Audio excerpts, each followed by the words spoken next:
Can you... Wait, why is it like... It's like muted, bruh. What is going on? Desktop audio... Wait, why is my desktop audio like... None? What's the tea? It says that there's music, but I'm not hearing it. Hi, everybody. Hi, Cakes. Hi, Thunder. Hi, JJ. Oh my gosh. We have to fix this problem because maybe I'm not hearing anything. Oh, wait, can you guys hear anything? Yes. Like you'd lie. Let's see. Oh.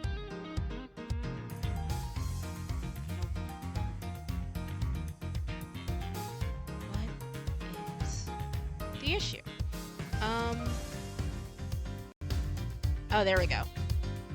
You can hear our voice and the game audio. I had it on monitor off. And it should be on monitor and output. Close. We're all set. Yay. Do you guys like the new chat thingy? Even though, like, I think you mostly already saw it, but... and it's not super legible, but it's like, it's not there to be legible. It's there to be cute. I can see it on the right side. I'm just reading the Twitch chat, so...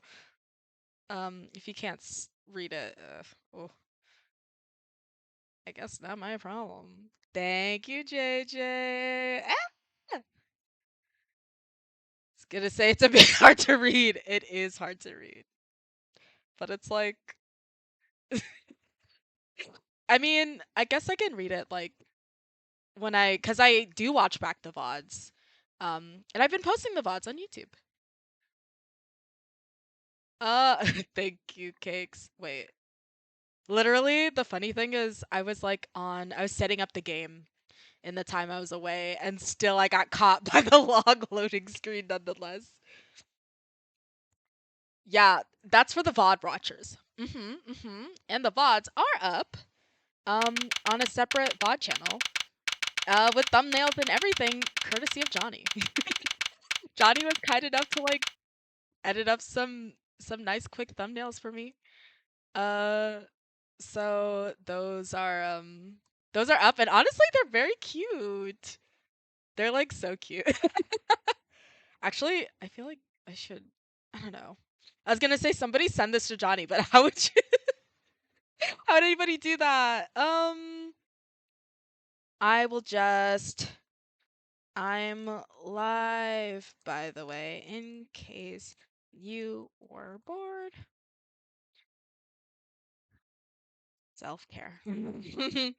Honestly, a little frustration today in work and everything else, so I'm really glad. Is this the same case? It is. The one with prison, but as for those who don't remember, for those who need a little bit of a recap, Knight, what was his name? Horace Knight from the last what's it called? No, Horace, that's the translation name. Bronco Knight, right? Bronco Knight, he was in the first case. He was found dead in a prison, and we were like, what's this about? And we were investigating it, and then what's her name? Her name is not Justine Courtney. It's something else. Gavel, right? Verity Gavel. She is a judge who works with the the Committee for Prosecutorial Excellence, and she came in with Eustace Winter and said that I am off the case, and if I push this, I might get my badge taken away, and that Eustace Winter will be taking my place. Yes, he is indeed 17 years old and a prosecutor. And so since she took all of our yes. Eustace's biggest fan. Literally, that was so camp, though. The fact that they were, like, sitting there, lying in wait, waiting to pounce until Eustace showed up and was like, yes, Eustace! Like, I wish I had that level of, like, devotion. Like, that was so care. I did not see that coming. Yeah, so since she was like, baby, you're off the case, I'm gonna need you to bounce. We're back in our office. And if you've never seen it before, this is Edgeworth's office. I'm sure I'm going to get the chance to walk around and look around. But you see his suit that he won his his first case in that he used to wear when he was younger. Then he has a bunch of flowers, and the flowers have a cravat, which is funny. Uh, and then the Steel Samurai because he likes a kids' TV show, King of Prosecutors. I thought your stream decorations was like actually his room. You're like, oh wow, he's like a very frilly pink guy, you know? That's just his vibe. And I love that for him. I still can't believe what happened yesterday. Ooh, it was yesterday. We have a time skip. It was terrible, the way those two treated you. Now, let's cut to the chase. I'm here to clean up your mess, Edgeworth. The committee hereby decrees that Prosecutor Edgeworth be relieved of his duties and replaced by Prosecutor Winner. Here ends the verdict. Judge Gavel and Mr. Winner certainly didn't mince their words. But that's not what concerns me right now. I'm more worried about the committee's reasons for doing what they did. And what they might do next, I suspect it won't be good. Earth to Mr. Edgeworth! Are you listening to me? Yes, of course. Me when I'm not listening to somebody. Me when I'm literally ignoring you. So this is it? You're giving up on the Bronco Knight case? No, I have no intention of doing any such thing. To walk away from the case would be to tacitly accept the committee's decision. The only problem is that I don't have the authority to continue investigating. Oh.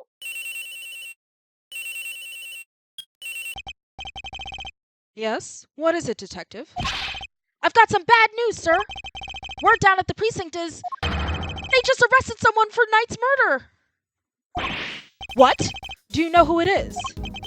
No, but I heard they're being held in the detention center. Maybe you could go talk to whoever it is? Good idea. Let's get down there, Mr. Edgeworth. Even without the authority to investigate, surely I can still pay a suspect an innocent visit. Oh, he's pushing his luck. He's pushing his luck. How's that bad news?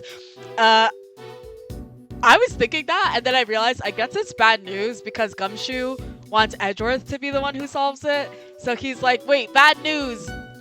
They're trying to solve the case that you should be solving. All right, we're on our way. Me too. I'll see you there, sir. But won't you be missed, Detective? Nah, everyone's busy in the prison going over the crime scene anyway. Good. Then we'll see you shortly. Yes, sir! I love that guy. Come on, Kay, let's go. Can't I look around the... Please let me look around the office, please! No! Dang it! Did you see the chessboard? Well, I used to solve the case in one day. Yes, and Judge Gavel did nothing. Didn't help him at all. Maybe he is the GOAT. He's a winner. Yes. That's why when like his gimmick is chess, we're like, we all know. If you've been in his office once, he has a chessboard in there. He's like, I dabble in chess. I'm like, you have literally a board. Oh, we're locked in, honey. I was talking to Luck about chess, and Luck was like, oh yeah, I'm like a champion. And I was like, oh my god, you're not kidding when you said Luck was a sweat. Like, damn. Like literally, well, yes, I was like, oh, Thunder tells me you play chess. And he's like, well, yes, I'm the GOAT of chess. And I'm like, oh, ooh, dang. Not only do you know ball, you invented ball. Like, that's crazy.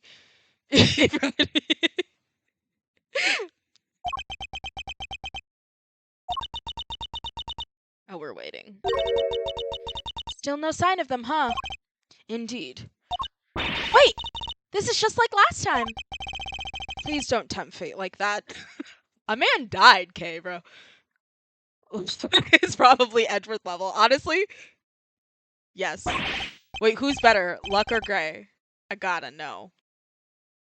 No, I can't. I just can't. It was like come true trying to be Edward in chess, like GG's. I feel like it's like a cat playing with a mouse. Like I feel like Edgeworth was like, literally, I'm just so bored. Like I'm bored, bro. Go ahead and get on that black side of the chessboard. Luck. Honestly, it sounds like it because I'm like, unless Gray's a literal chess champion, like Luck seems like it's like I don't know if you know the commentator Squidoku, who like obviously plays Splatoon and then also is like a Sudoku champion and is like ranked like 23rd in the world or something crazy. Or like 5th in the country. Yeah, like Squidoku's like a Sudoku sweat. And like it's like you are not better than that guy unless you're like nationally ranked or something. Sure you can. I told you, it's just a pair of visitors. Who's this? Sounds like someone really doesn't want to see us. No, no, no, no, no, no, no. Just talk with them, please. What the? But one of them's a prosecutor, right? Aren't they all super scary? All they do is stare at you, right into your soul. You must be the suspect in the... See? I told you. This guy has like a monkey motif, I think, so I'm like, how do I make a monkey like, hey, why is this man so flustered? Probably because you're being you, but I guess that's just how you are. Thanks for clearing that. Thanks for clearing up absolutely nothing. Hey, Mr. Suspect, you doing okay in there? We just want to have a little chat with you. No biggie, right? Who are you? I'm Kay Faraday, Mr. Edward's trusty sidekick. It's just a part-time gig I'm doing while I take a break from my real job, though. Mr. Suspect. Eat! Honey, I don't recall ever employing you. And that's Mr. Edgeworth. He is a prosecutor, but he's not going to stare a hole in your soul or anything. Oh, please. What? Really? Really? Really? I also realize when I do things like that, I'm peaking my audio and you can't hear anything. So I have to do something about that. Anyway, can you first please tell us your name? It's gonna be a monkey joke.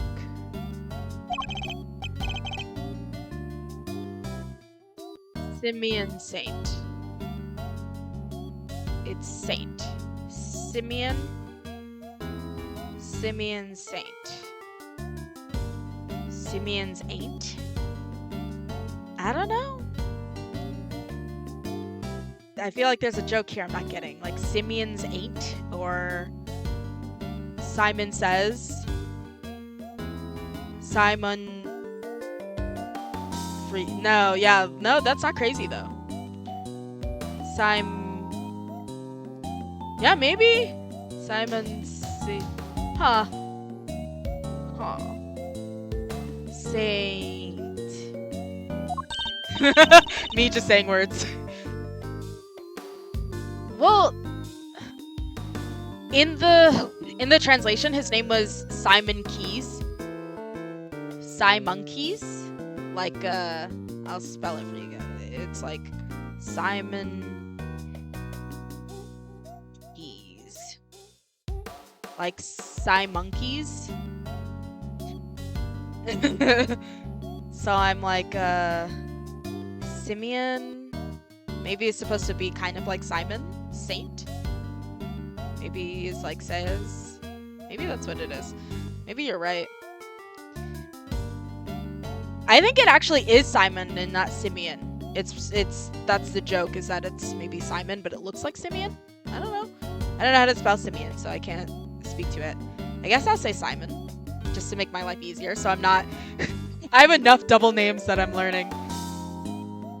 Not even. I think in your honor, I'm pronouncing Simeon, Simon. Simeon.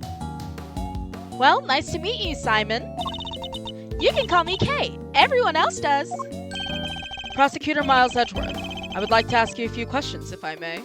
1 of 1. That's crazy. You're already doing better than Knight. Knight was 0-2. Now he's like 0-3 because my guy's dead, bro.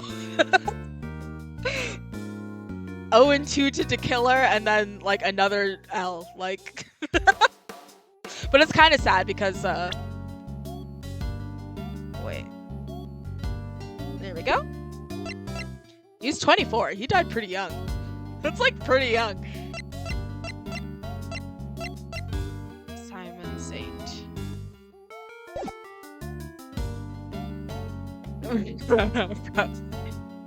Prosecutor Miles Edgeworth, I would like to ask you a few questions, if I may. Please, Simon. We're trying to help you, I promise. Really? Tell me this guy slapped Bronco. I think it literally says in his thing, who seems an unlikely murderer. Like, Edgeworth is not buying it. Really? Thanks to Kay, it sounds like we might finally get some answers, at least. When I tell you in Ace Attorney, nobody cares about how likely it is that a person's a murderer. They will just be like, well, we found your fingerprints somewhere. It's you. And it's like, all right, but this is a literal 10-year-old child. Are we not? Do we not care that this is a child? Do we not care that, like, this is like the meekest person we've ever seen in our entire life? This is like losing to Milky Way in Winterside and then losing to Div 13's. Losers bracket. Losing to Shelly and Simon. Losing to Div 13's. Div 13's. I feel like if you're in Div 13, seeing as though it goes just to 10, Div 13, I feel like those are people who are like, help me, I'm stuck in C rank. Can someone help me? I'm stuck in C rank and I only play Squiffer. Like that's who you lost to, bro, and losers.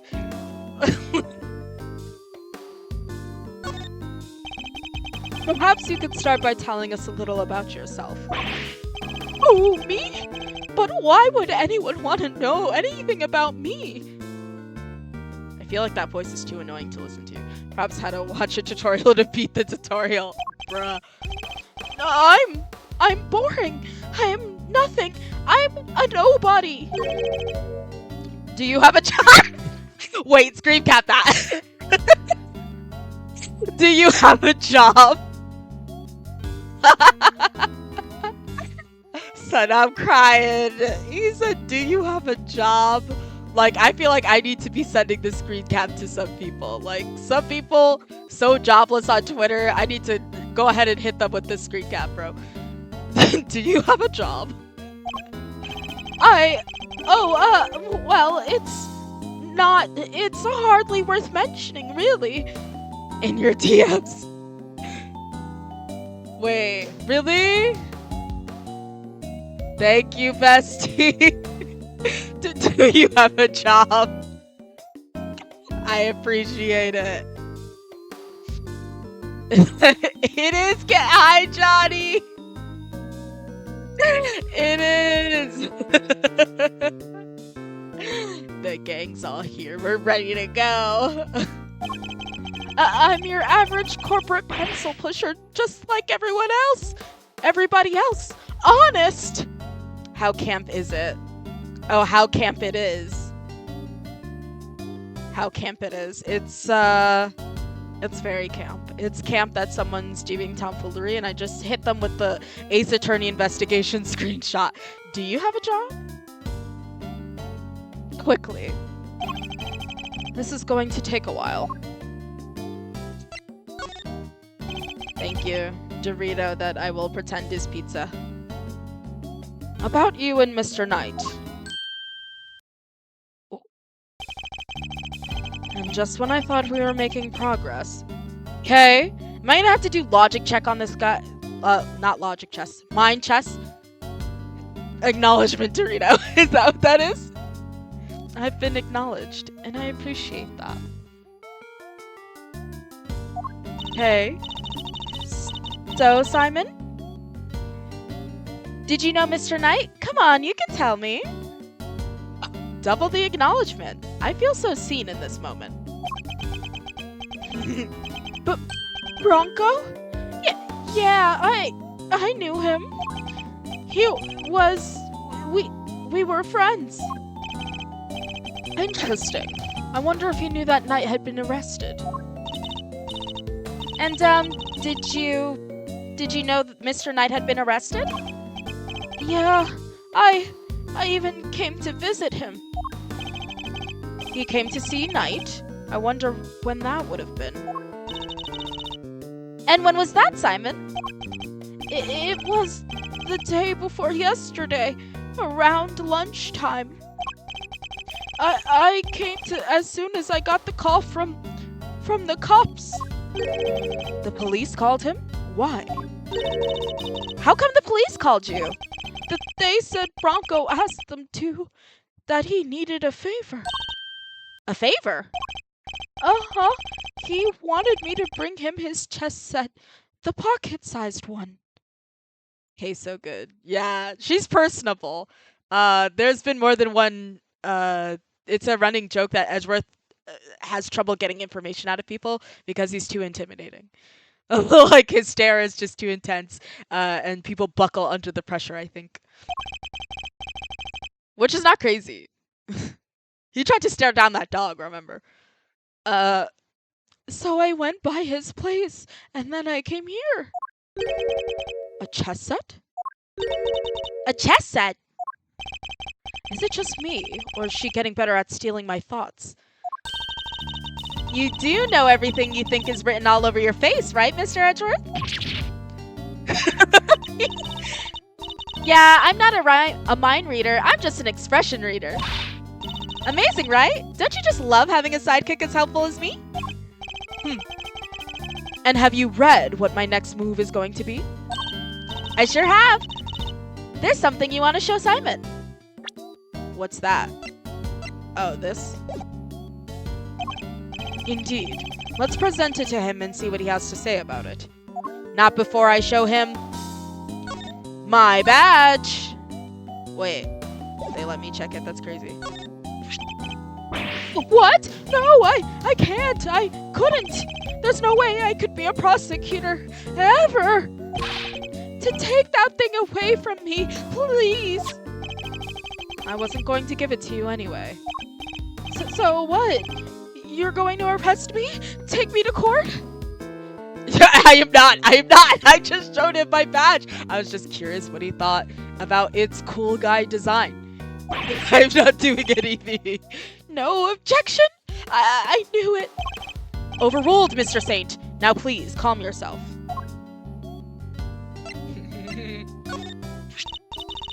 So this chess set. Oh, that's the one I brought for Bronco. You're terrorizing this poor man. I'm crying. Well, that settles that at least. Pocket chess set. Data updated. We found it next to Mr. Knight. He always had to have a chessboard somewhere nearby. I'm not surprised he had it with him when he... Simon, you and Mr. Knight, you were very close, weren't you? Wait, how old is this guy? Same age, 24? Yeah. Yeah, we were best friends. At least, I thought we were. But I guess I was wrong about that.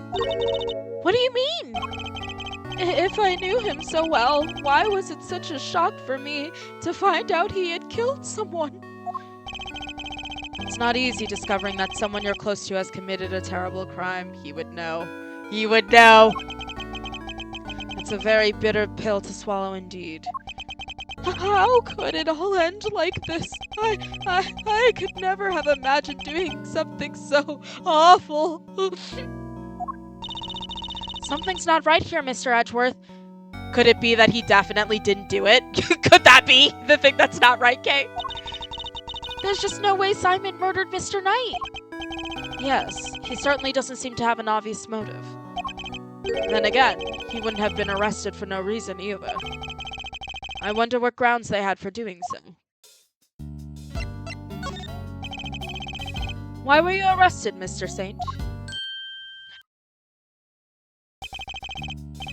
I just don't get it. Why won't he talk to me? I don't know. Honestly, I don't. Whoa! He answered you, Mr. Edgeworth. I guess he's not scared of you anymore. Thank goodness for small miracles. The cops burst into my house this morning out of nowhere. And before I knew it, I was here. These policemen. Was there a prosecutor with them? Yes, some kid named DeWinner or something. DeWinner. Well, this is funny because he used to be DeBest, right? DeWinner. Sebastian DeBest. Prosecutor pulled up to kicked in the door. You're under arrest, buddy. Eustace Winner. The rookie. I thought as much. So, did they interrogate you yet? Well, what? I'm going to be interrogated? But by the cops? Well, yeah. I mean, you've been arrested. You're a suspect now. No. Won't the detective shout at me and threaten me? And oh, there are always these hulking guys, right? Who get in your face and force you to... Detective Dick Gumshoe reporting for duty. See, I told you. But please don't hurt me. But please don't crush me with those huge arms. Oh my god. Simon.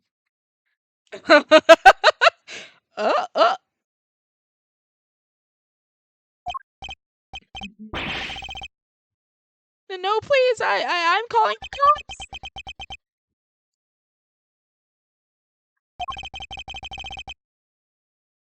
What's up with this guy, Mr. Edgeworth? I think it takes a while to get through his dialogue. I'll try to speed it up. Oh, nothing, detective. You're just being you. And the other thing is we have no access. So we're just like trying to get the information we can. Because we can't investigate anything. We can only talk to this guy. I think that's an issue. No, nothing, detective. You're just being you. I guess it's just how you are. I don't get it, sir. Look, Mr. Edgeworth, Simon is clearly innocent. So there's got to be something we can do for him, isn't there? Mr. Saint. Yes? You were Mr. Knight's friend, and 2 days ago you came to visit him. You had nothing at all to do with this murder.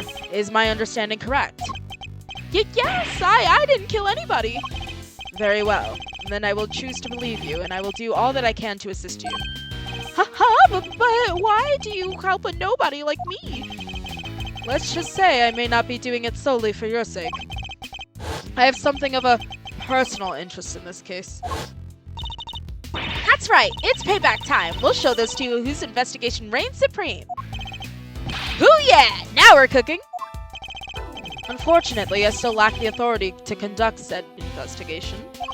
As such, my resources are rather limited, and I'll need to lean heavily on the ones I do have at hand. Which means you, Mr. Saint.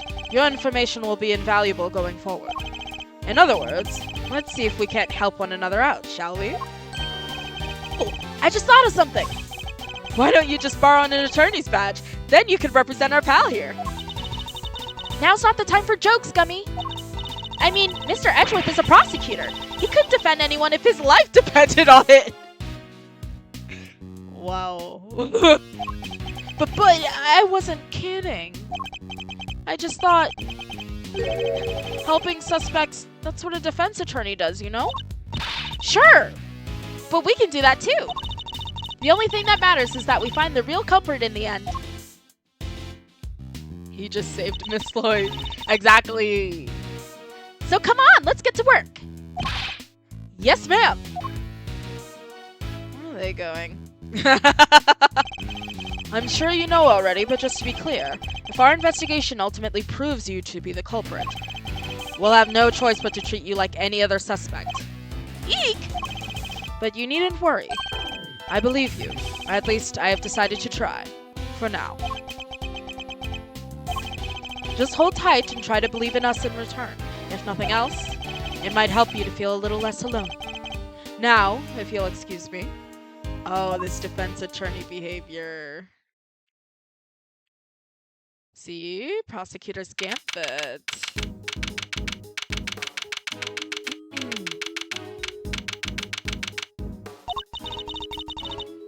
So we talked a good game in there, but we can't even get back inside the main prison to see the scene of the crime. Maybe defending the guy in court is our best bet after all. Yummy! Can't defend for his life, remember? Well, who do we have here?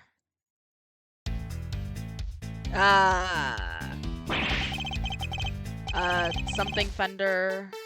I just remember Raymond Shields. Oh god. Re-remembering these names is so hard. Fender. His name is something Defender, right?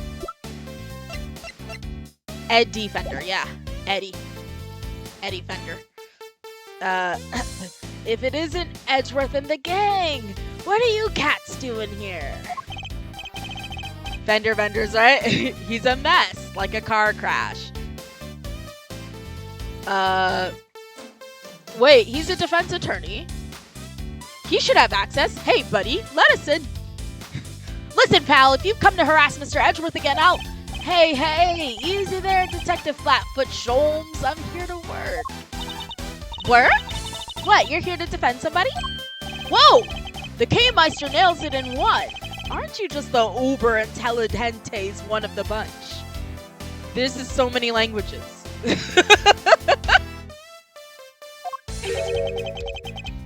Uber intelligentes? That's not how you use either of those words, Fender. Some may say I'm an easygoing old rogue about town, but I'm actually not a half-bad attorney. Which is why I've been summoned to the old jailer Rooney for a meeting with a new client. The suspect is one Simony Sainsbury.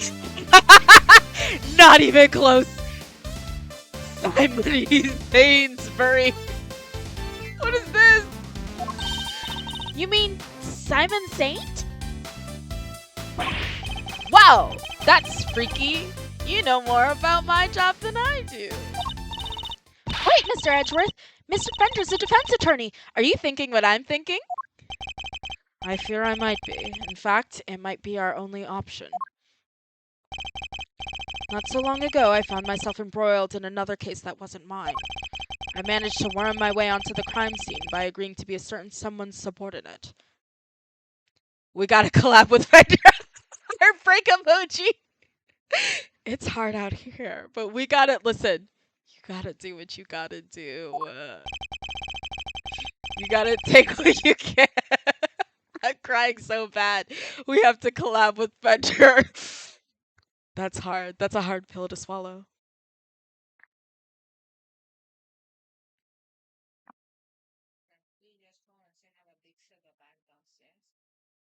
One second, guys.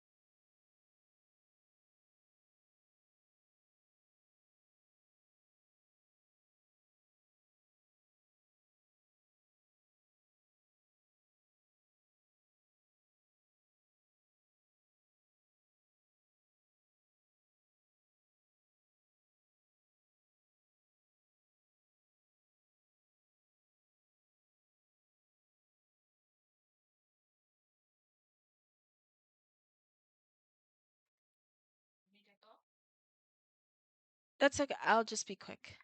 I will be right back, guys. Okay, I have to go take care of something super quick, but I'll be back like within a few minutes. Like I'll be back, I think, within 5 minutes. So, just give me a sec, and I'll be back in a few.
hear me?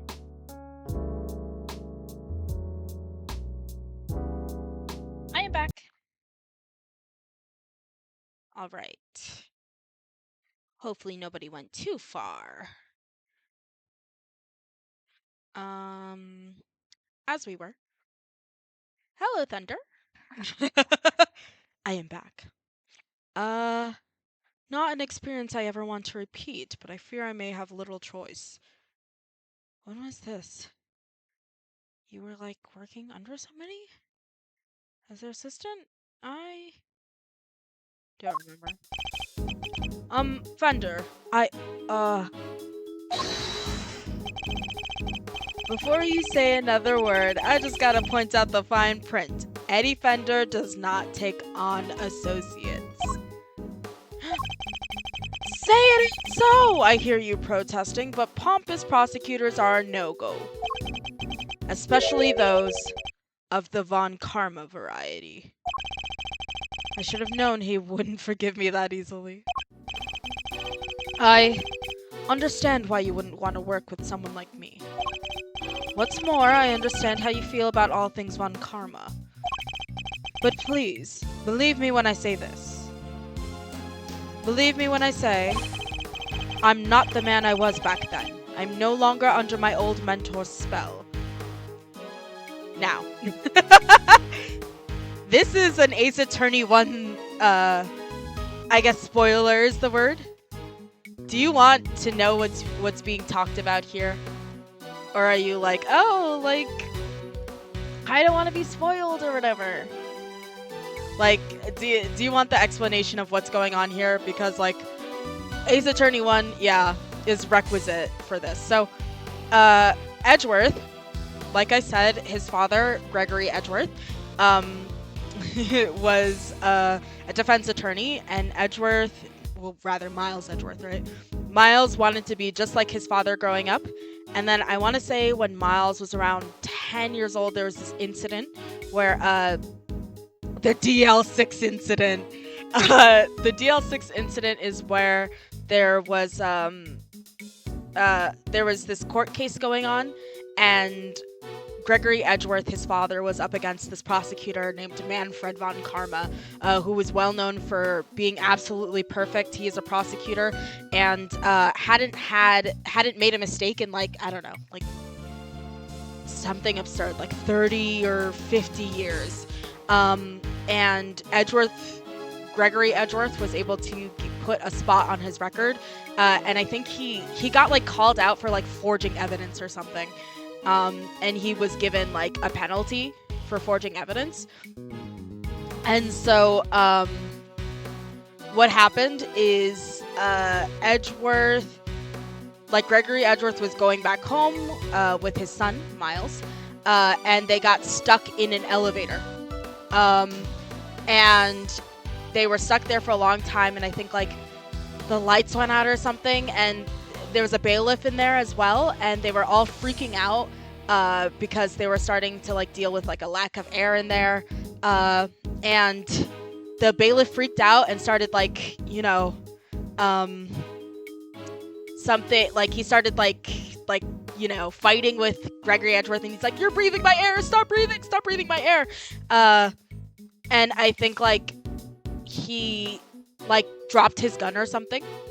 And then Edgeworth, who was like a 10-year-old kid or so, was like, leave my dad alone, and picked up the gun and, like, threw it.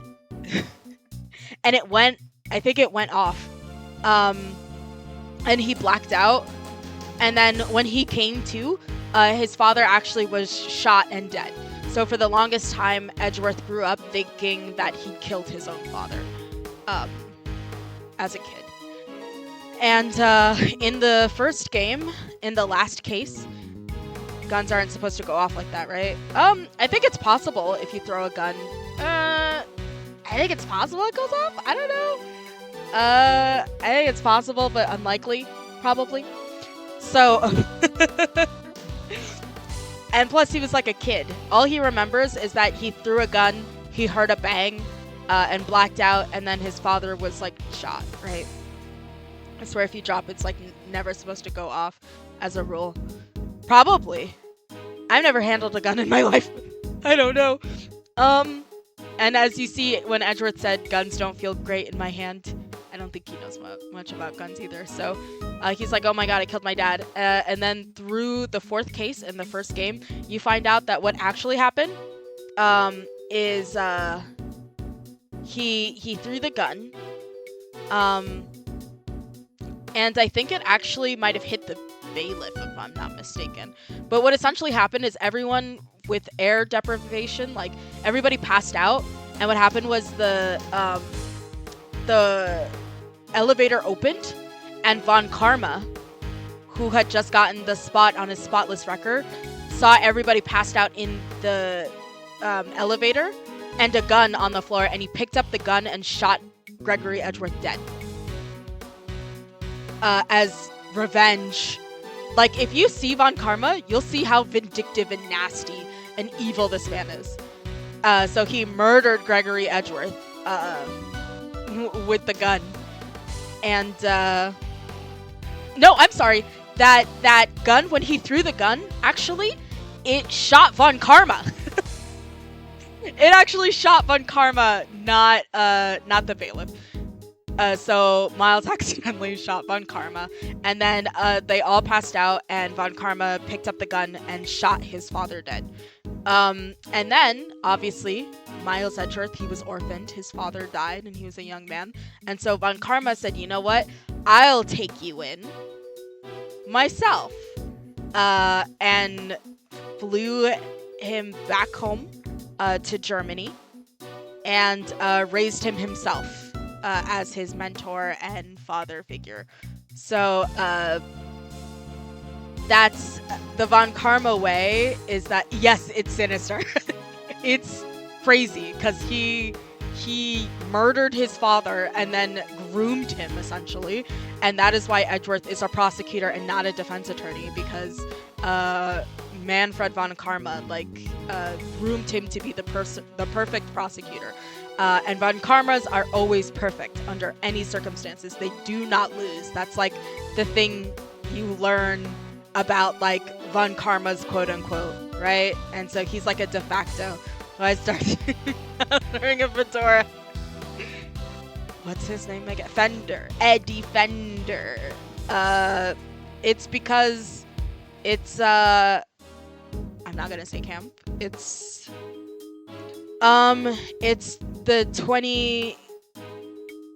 it's like Tumblr culture. He's harkening back to a simpler time. He wanted to trigger Trilby fedora arguments in 2016. Actually, this came out in like 2013 or so. So honestly, maybe not far off the mark.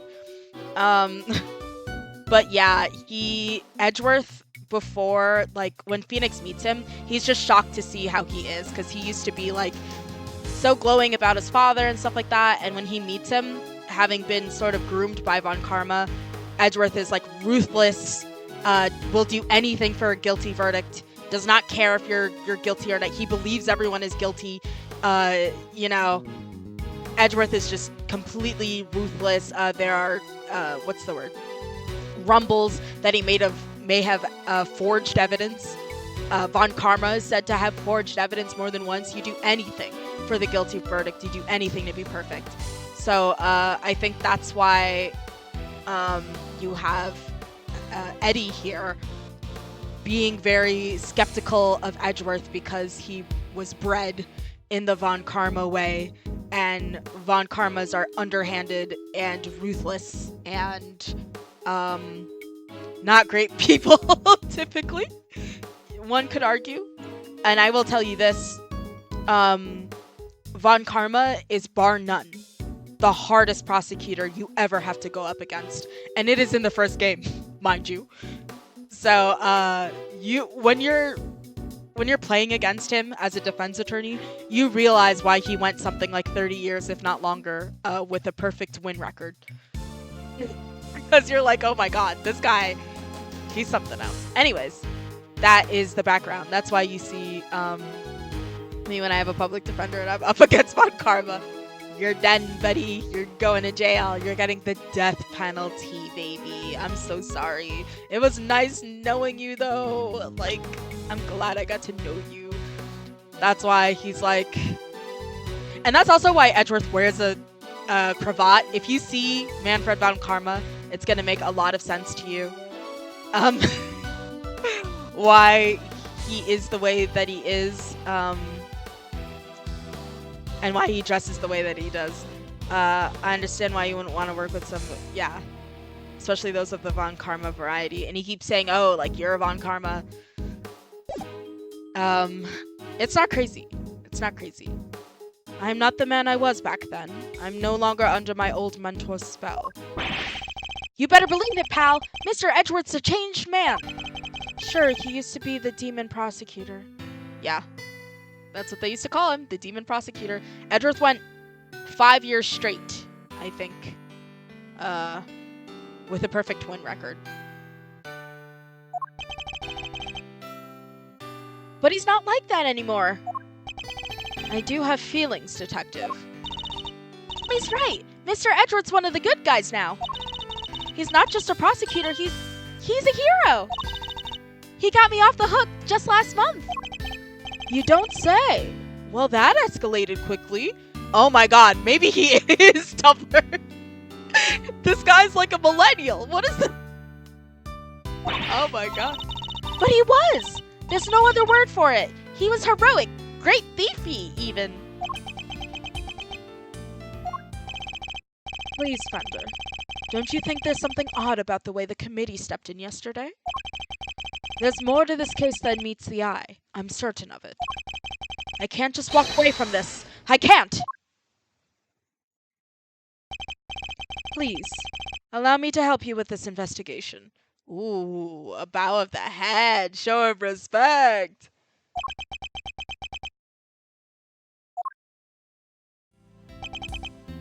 Sheesh. A bow from the great Miles Edgeworth. Never thought I'd see the day, but here we are. So enlighten me, if you will. What made the leopard change his spots? Well, I suppose I would have to say the courtroom itself. I have experienced so many things and met so many people from within its four walls, including some old friends who showed me a better way to be. How could that not change a person? He's talking, I'd say about Larry and Phoenix,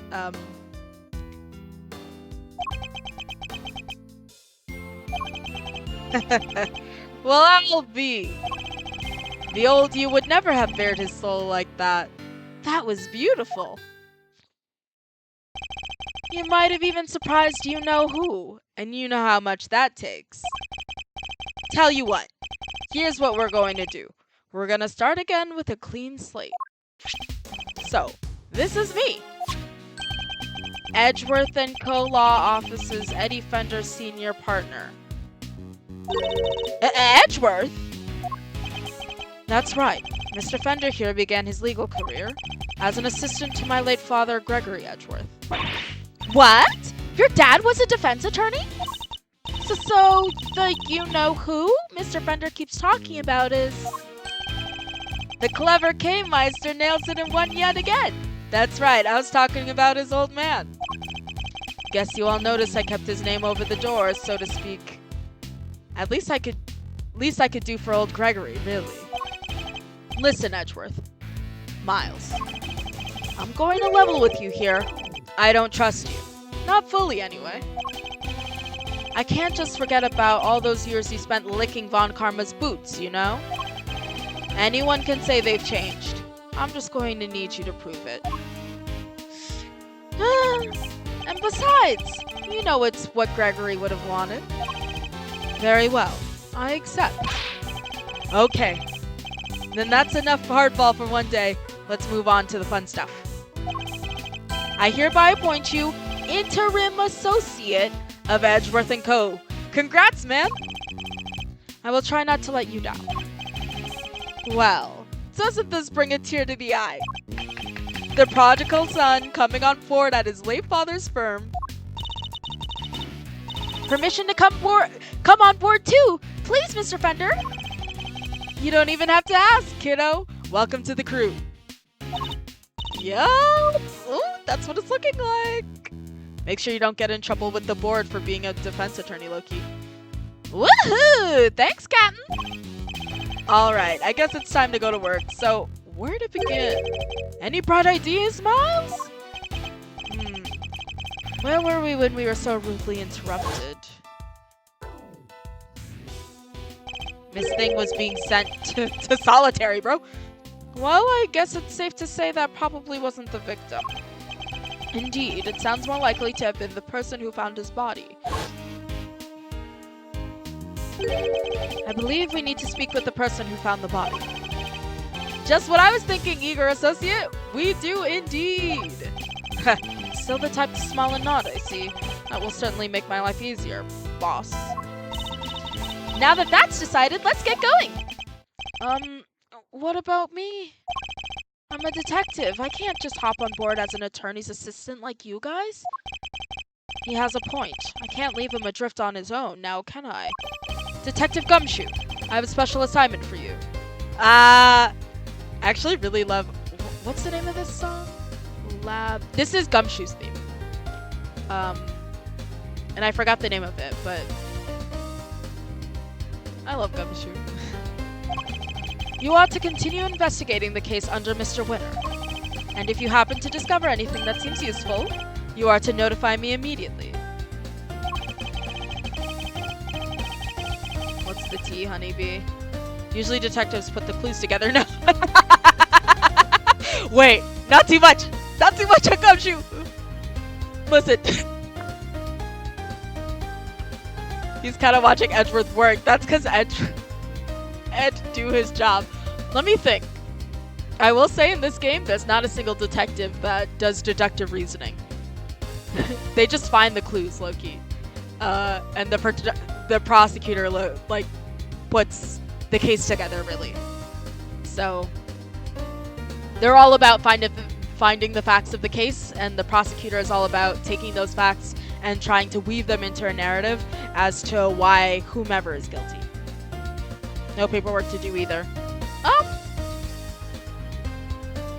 I think you do. Like, I'm pretty sure if he checks out evidence, I think he has to file that paperwork. When he gets something like, put something into forensics to get printed or for blood analysis or something, I think he has to do paperwork for that. But, I mean, is this the guy you want putting the clues together? I don't know. You're in a uniquely powerful position, detective, and I'm going to need all the info you can pass our way. You can count on me, sir! I'm a real pro when it comes to letting things slip to the defense. He does that shit all the time, bro. He does that all the time. Like, when you're a Phoenix, you just talk to Gumshoe, because he'll probably tell you facts he's not supposed to be telling. He'll be like, no way, pal! I'm not telling you nothing! Edgeworth told me to keep my mouth shut, and then he'll tell you all the details you need, really. Trust me, I know. But just this once, those loose lips of yours might be what saves our ship. Like, he loves giving you the tea, honey. And I love that. Throw wide the prison gates, good sirs, because here we come! And we're off. Oh, poor guy's in solitary. Well, is it really solitary if you get to take your panda, your polar bear with you? So, any idea how we tracked down whoever found Bronxter's body, Miles? That's crazy. See, when it comes to gifts, sometimes I'm called messy. But when... That's funny, because for whatever reason it didn't show up in chat, but I did see it on screen. When it's time to give the tea, you're called messy. I mean, it's by people who aren't tea connoisseurs. That's the thing. They're like, oh, you're messy. It's like, baby, it's because you don't really understand. You don't get it. You don't get the intricacies of getting the tea, honeybee. I'm so annoying, bro. I think our best bet would be to simply ask around. Oh, don't you dare! Okay. Who is this? Excuse me, but oh my, just look at you! Are you talking to me? Just fabulously chic, darling, fabulously. Facial hair just very au courant, don't you think? I'm looking that up. I took Spanish, not French. So, you gave her the perfect frame 1. Au courant. Aware of what's going on, well informed. Got it in one try. Au courant. I aspire to be as talented. She just gave the vibes. Like, just facial hair is so very au courant, don't you think? Oh, well, that makes sense. It's probably like very current or something. Fashionable in French. Enchanté, mademoiselle, and very much obliged. Defense attorney Eddie Fender at your service. This man will... How many languages does he have under his... Well, in all fairness, I remember when I was at Worlds, when I was at the World Figure Skating in Boston last year, I was like cheering for the Japanese skaters and of course the American skaters, and then a Korean skater went on to skate Haen Lee, and I was like, Haen yepoda, and I was like cheering for her in Korean, and the people behind me were like, how many languages do you know? And I'm like, don't worry about it. Let's get things off on the right foot, shall we? A little embrasse, perhaps? This man always wanted a hug. This can I get a hug? MFer, bro. A little like enough. Maybe he is Tumblr. This is crazy. What do you mean, can I get a hug? Oh, I like the sound of that. Genuinely? Oh, wow.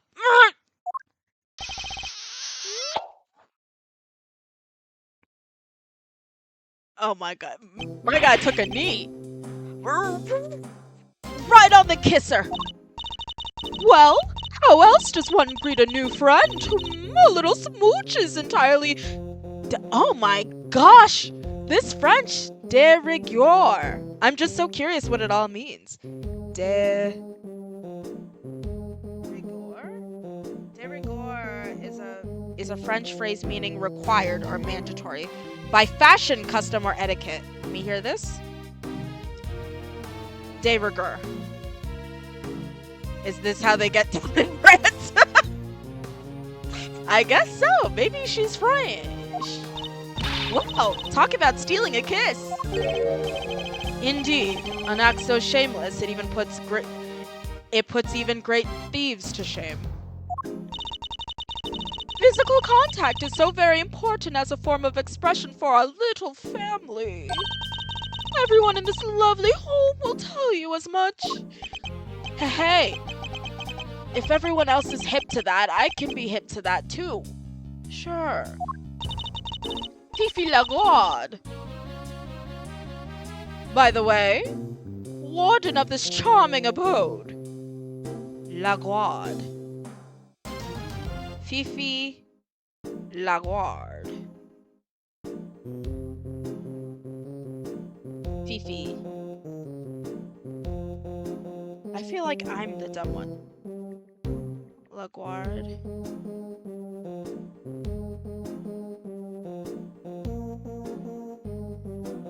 Fifi Lagarde. I feel like I should look this up. Fifi sounds like a dog name.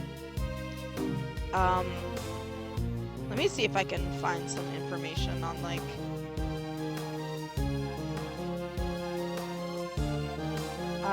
Fifi Lagarde. Her last name comes from the French phrase Lagarde, meaning female guard. Oh! I'm an idiot. Every name has a play on words, just about. Or do some people for real just have regular ones? Every name, like, even if it's not a pun, it's usually a reference to something. Like, Edgeworth obviously is not like a, what's it called? Like a, like a pun or anything, but I think Edgeworth is like a reference to like a sword or something. Because he's like sharp, like a sword. Fifi Lagarde. Oh. And it says that her name might be a reference to Fifi La Fume, the what's it called? The skunk. Fifi La Fume. Lagarde. They got me there. It literally says Lagarde, and I was like, why is she called that? I just want them to introduce a character. And correctly guess. Usually it's a lot easier than this, but I think that I will say their localization of puns and names were a lot stronger earlier on in Ace Attorney than it is now. They're abysmal in the Apollo Justice quote-unquote trilogy. Like they've fallen off a little bit, but at least they still exist, low-key. Fifi Lagarde, by the way, warden of this charming abode. You may call me Fifi, of course. So she's the warden of the entire detention center and prison facility, is she? A pleasure to meet you, Miss Lagarde. Miles Edgeworth.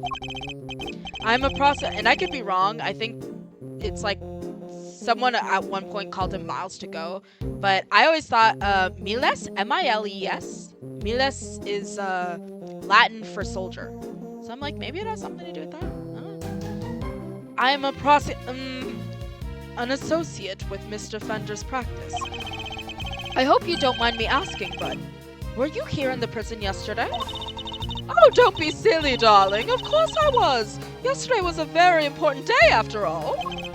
Important in what way, exactly? A big meeting of some kind, perhaps? A meeting? Oh, heavens, no. I couldn't think of anything worse.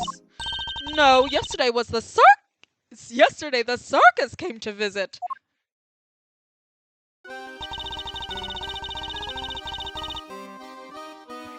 I wish I could explain to you the PTSD from hearing this song, Thunder. You will never know true pain. You will never know true pain. This is one of the most... This song comes from one of the most hated... I think if you ask a lot of people, what's the worst case in the entirety of Ace Attorney? A lot of people will genuinely say this one. The one that the song is from. In the... I think it's case 2-2. There was a circus. And this is the music that plays. And the case is bad. But, I think the worst thing... One of the worst things about it is this song. This is one of the worst things about the entire case. This song plays on loop for the entire time, and you just keep hearing it, and it drives you crazy. Was a simply spectacular event featuring some terrifically talented animals. Anyone had to be there. If you were here at home, you were watching the show with me. You mess with it until you have to listen to it for an entire, case without break, low-key. This is just the background music that plays the entire case. And you're like, I'm going to jump off a bridge, bro. Go ahead and put Hammerhead Bridge Jumper in that banner because it's brutal. The performers set up a special stage in the yard just for us. We are one very lucky family, n'est-ce pas? N'est-ce pas, I'm assuming is don't you think? So she was at the circus performance for the inmates yesterday morning. Maybe she has a French accent. I don't know if I'm gonna bother. Mr. Carcerita mentioned a show yesterday as well. He must have been talking about the same thing. Oui, je ne sais pas. Whoa. What time did this... Wait, maybe I need Gray in the chat to help me out. Can we get Gray in the chat? What time did this show take place? From around 8 until 10, maybe? Yes, something like that. Meaning it finished right around when the body was discovered. And by dint of having attended the show, she has a reasonably solid alibi. Through context clues, I can understand what dint means, but it's not a word I know, so I'm gonna look it up. I'm assuming it's like by matter of, you know. Dint. Noun, as in impression. Wait, am I in the thesaurus? Yes, my bad. Dint.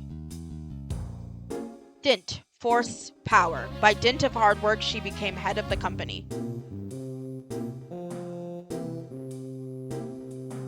There you have it. And by dint of having attended the show, she has a reasonably solid alibi. Oh, would you look at the time? Sorry, darlings, but I really must dash.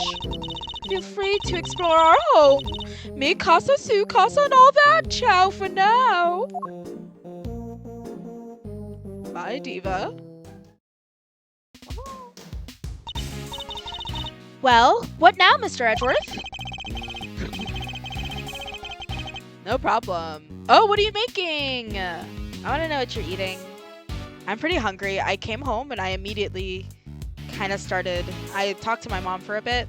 And then I, started streaming. So I haven't, super eaten yet. A $1 chicken pot pie. Sounds yummy, though. I'm not mad at it. Though, make sure it cools down and that it's not molten lava in the middle of the pie, because I feel like that happens all the time, low-key. The person who found the body screamed, and that scream was heard by one inmate that we know of. Therefore, our first task is to question this inmate and see what his information will take us, where his information will take us next. I'm gonna talk to the pony. They even have ponies. This one's only big enough to carry a small child. Isn't this great, Mr. Edgeworth? It's like being at the zoo. Except it's the humans, not the animals, who live in captivity here. No one would mind if I took one home with me, would they? If by home you mean behind bars, then no. I suppose not.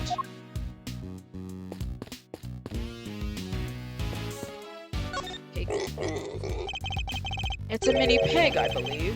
Though not for eating, I hope. Isn't this great, Mr. Edgeworth? It's like being at the zoo. Same thing. I'm looking around. There's a monkey. Mr. Edgeworth, it's a monkey mountain. Not something I ever expected to see in a prison, I must say. Doesn't it look like fun? Not in the least. And while we are on the subject, you are not, under any circumstances, to climb out on that structure. Do I make myself clear? Welcome back, Thunder.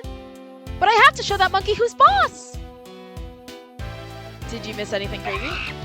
No. Please, Kay. You really don't. The other thing is, I was telling you about Edgeworth's, past or whatever. He also has a fear of earthquakes, because I think it was an earthquake that made the elevator get stuck. So now, if there's ever an earthquake, he'll be in fetal position on the floor, trembling, really upset. Just thought something I would mention. I don't know that comes up in this game, but I'm saying it anyway. Why is there a rabbit I nearly tripped over it. And ironically, I have a huge fear of elevators. That's not crazy. I'm so scared of getting stuck in one. That's not crazy. I've been stuck in an elevator before, and I feel like it's easy to get paranoid and panic. I don't even think that's crazy. I think sometimes, like, when I start to hear people get stuck in the elevator in my apartment, I will just, like, dead take the stairs, and I live on the 5th floor. Scared of being in spaces I can't get out of right now. And then I got stuck on a roller coaster at Riptide. Oh my gosh. If it makes you feel any better, I've also been stuck on a roller coaster before. It was really scary. Because we were like... I think we were on an incline low-key. So we weren't upside down, but we were like getting there. We were almost upside down. So it was like really uncomfortable too. And just like really scary. So we got stuck on the big rise going up. Yeah. That's like spooky, but I always tell myself like, you know, an hour from now I'm going to be like, I'm going to be out, you know? So I just have to hang on until that happens. I have to close my eyes and take deep breaths. But honestly, you got through it, you know? See, this was stuck on the coaster too. Was Zenith okay? She was laughing! Oh my god. Having a fun time. I will say this. I'm someone who really loves roller coasters. I love amusement parks. But I'm not having fun being stuck on a ride. That's like very spooky to me. I can get through it. I'm going to be very nervous and I'm going to have to calm my nerves.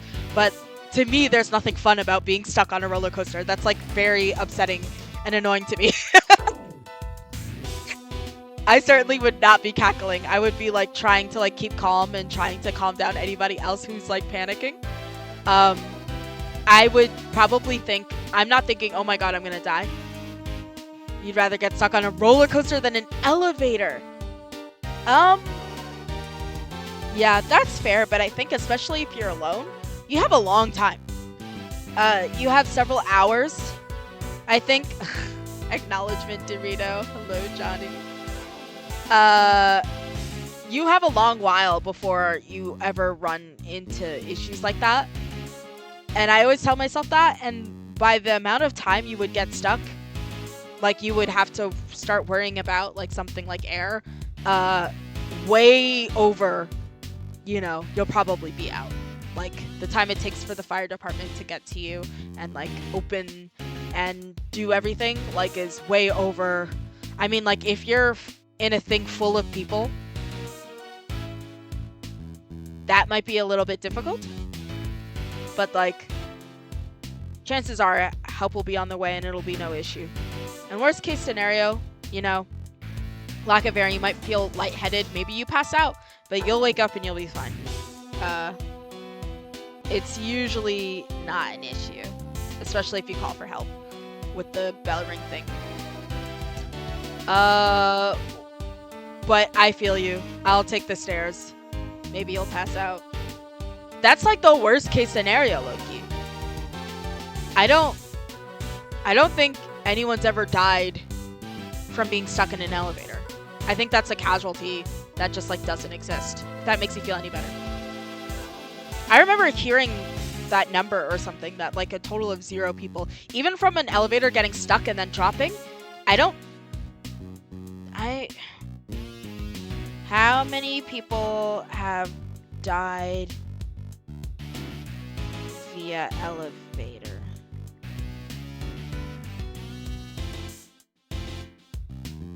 Looking this up.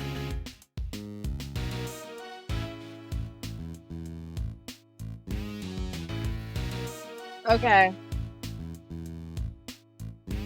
So like most of the people who, there are 30 deaths via elevator a year, but most of them are like people walking into a shaft or something.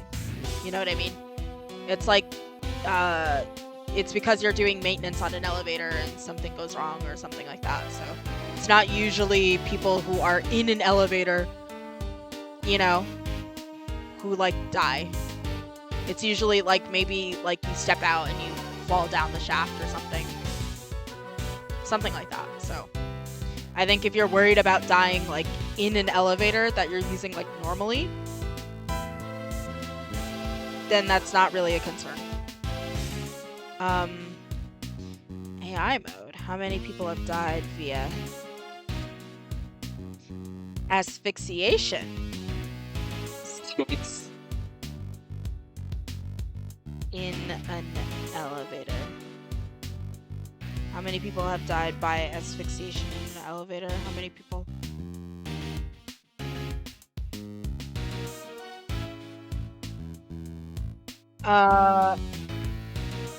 Okay. Non-airtight designs are required. Okay. Okay. So here we go, Thunder. I think you're just about fine because it seems as though it is required of most elevators these days for them to not be airtight. So you're probably not going to have an issue with air in what's it called? You're not going to have an issue with running out of air on a what's the word? On a modern elevator. There are 0 deaths linked to people running out of air. However, what is an issue is if you panic and you hyperventilate, and you give your, you know what I mean? It will be you caused, not the elevator. Your lack of air, if that makes sense. We were stuck on the coaster and people are yelling, Thunder, are you okay? We are in public. Are you okay, Thunder? They're like, who is Thunder? Yeah, so like if you're in the elevator, just to calm yourself down, know that like you're not about to be the first person to ever die via asphyxiation in the elevator. Like that's not happening. Isn't this great, Mr. Edgeworth? It's like being at the zoo. Here we go. I'm just curious if there's... Do you have a moment? We have a few questions for you. Oh, who's a good girl? You are. You're just perfect. She really is. She's beautiful. Ahem.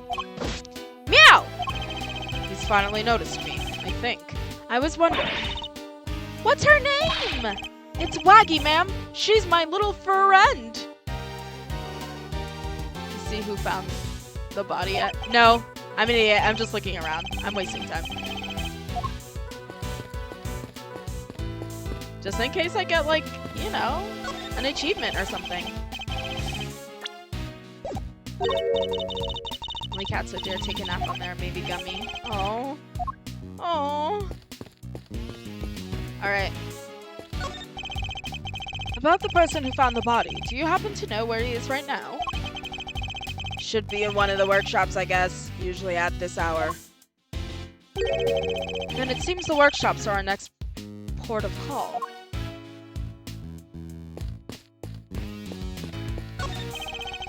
I can see the crime scene through the window in the store.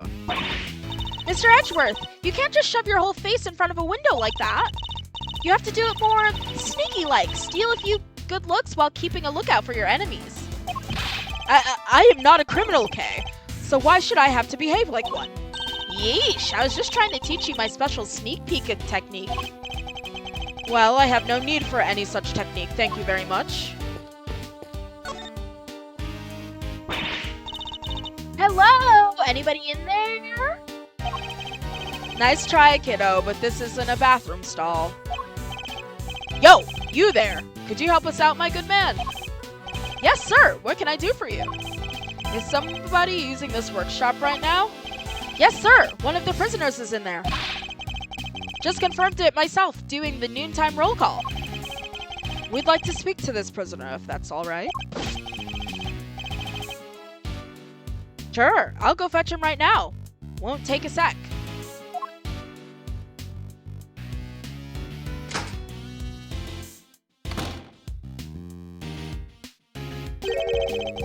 This one's all yours, Milesy boy. What? Why? Let's just say I'd rather not roll the dice on someone I don't know, yeah? Huh, and I thought adults were all supposed to be strong and brave. Well, you're not looking so brave yourself right now, so let's call it even. Except she's not an adult. She's like 17. You're not looking so brave yourself. This is a 17-year-old young woman. Like, you're older than me, Eddie, bro. You're 36. Here they come.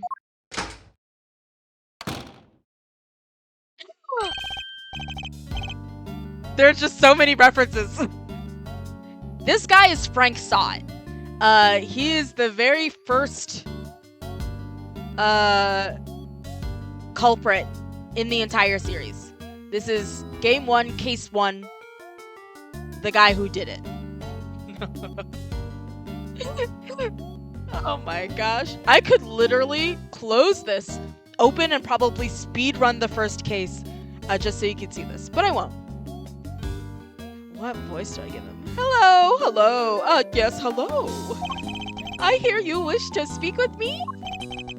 Not exactly the hardened criminal we were expecting, is he?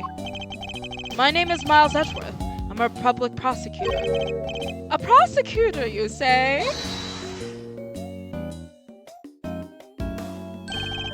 A defender, attorney at law. What happened to being too scared to handle this? This guy. Listen, sorry about my pal here. He gets the weirdest ideas. Prosecutor, indeed. That'll be the day. He's actually just an associate. Jeez, Miles, get a grip, will ya? Ugh, he's right. I mustn't forget that I'm a defense attorney's assistant for the time being. Ah, that explains it. I didn't think you looked a little different from the prosecutor I spoke with yesterday. So he's already spoken to Winner. Would you mind answering a few questions? That hair, by the way, is a toupee. No, of course not. I'd be delighted. The name saw it. Frank saw it. The witness is all yours, my young associate. Sure, have the intern do everything. Why not? I know what it feels like, Edgeworth. Mr. Sard, you're no doubt aware that a murder took place yesterday. Would you mind telling us where you were at the time the body was found? Yes, I was in the workshop there, working as one might expect. What kind of work were you doing? Well, I'm actually retraining at the moment. I'm hoping to become a stylist, you see. With what hair? A pet stylist, that is. Yes, I've been studying hard and practicing every moment I can. An unusual field of study befitting an unusual prison, I suppose. And that's it. I certainly didn't see anything. Interesting. Oh, you about to get mind chest, honey. Interesting. I've barely asked him anything at all, and he's already sweating bullets. So, yes, I'm afraid I won't be able to help you. Sorry. Hold it!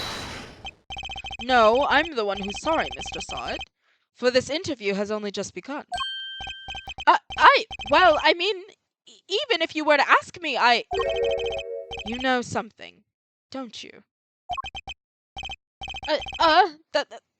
That's...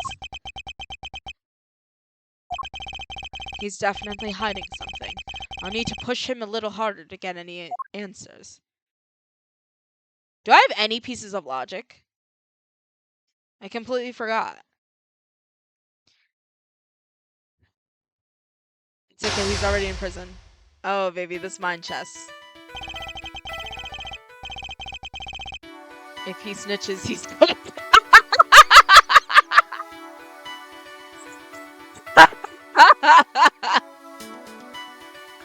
I'm screaming!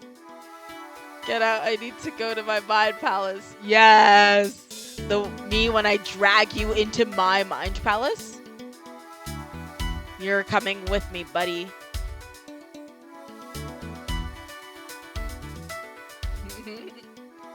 The first step is to analyze the situation. Let's take a look at our opponent.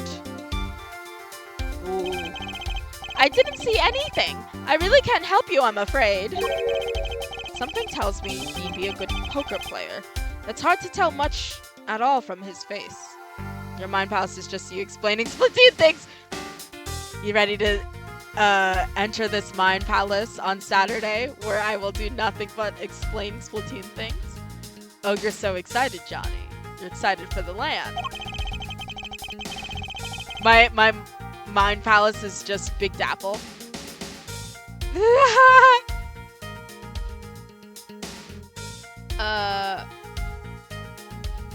And I don't think he'll be giving me much in the way of physical cues either. 2-hour maximum? I'll take it. I'll have to rely solely on his words instead. That's the only way I'll know what's going on underneath. Alright, time to make my first move. Let's see who we're dealing with here. He may be good at hiding his emotions, but everyone has a tell. Lion chess, commence! Tell me, what's your connection to this incident? Which incident? The murder? Oh, well, it has nothing at all to do with me. Nothing! Really? I wouldn't dream of getting involved in anything as ghastly as that. Well, you see, how can I put this? Well, I like to think of myself as an upstanding citizen, a good person, if you will. A murderer. Forgive me, Mr. Sod, but under normal circumstances, good people do not tend to end up in prison. So you do well to tell me what you know about the incident. How many times do I have to tell you, people? I don't know anything, I swear.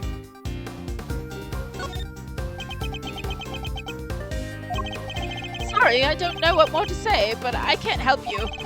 My apologies, Mr. Sod.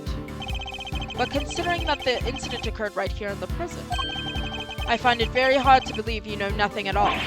Oh, well, yes, I suppose I can see how it might seem unlikely, but it's true. If you're looking for the person who found the body, you'll have to look elsewhere. Why do you think I'm looking for the person who found the body? I certainly never mentioned any such thing to you. Is it because you do know something you're not telling me after all? No, I just sensed that's who you might be looking for, that's all. I'm simply a pet stylist in training. I don't know anything, truly. There's no doubt about it now. This man is hiding something big. In which case, let's find out what he did yesterday, the day of the incident. Nice. My opponent is not very good at hiding his true feelings. My opponent is very good at hiding his true feelings, but not for long. It's time to smash that mask of his and see what lurks behind that phony smile. Probably a toupee. One that he might throw out at her face. Tell me about the day of the incident. If you really don't have anything to do with the murder, then you have nothing to hide, right? Well, the day of the incident? Oh gosh, I mean, so much happened.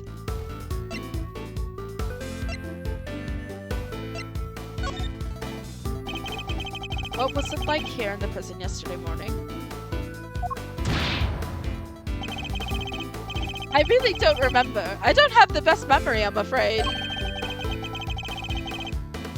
You know, that's so funny. I thought I could get the clue through this, and then, okay, that's fine. Bro, it's yesterday.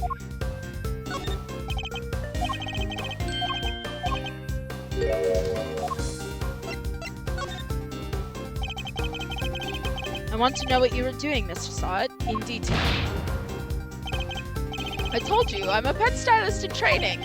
And that's what I was doing yesterday. Training! Specifically, I was giving the animals a trim. You didn't notice any commotion at the time of the incident? I would imagine things were suddenly quite tumultuous around here. Commotion, you say? No, not really. Maybe I heard someone, but...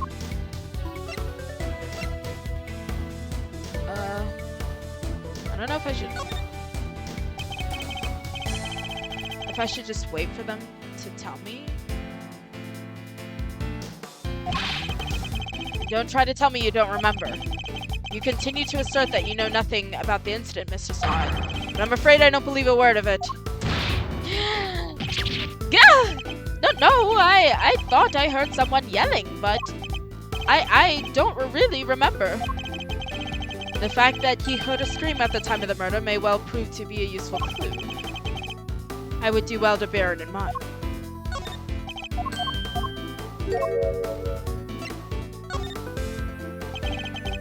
What was it like here in the prison yesterday morning? I really don't remember. You don't remember? Please. You literally just confirmed that you heard a scream. Oh, but I might have been mistaken. The truth is, I really don't remember. Your memory fails you yet again. How convenient. But I know you're lying, Mr. Sart. How dare you talk to me like... I mean, I'm not lying.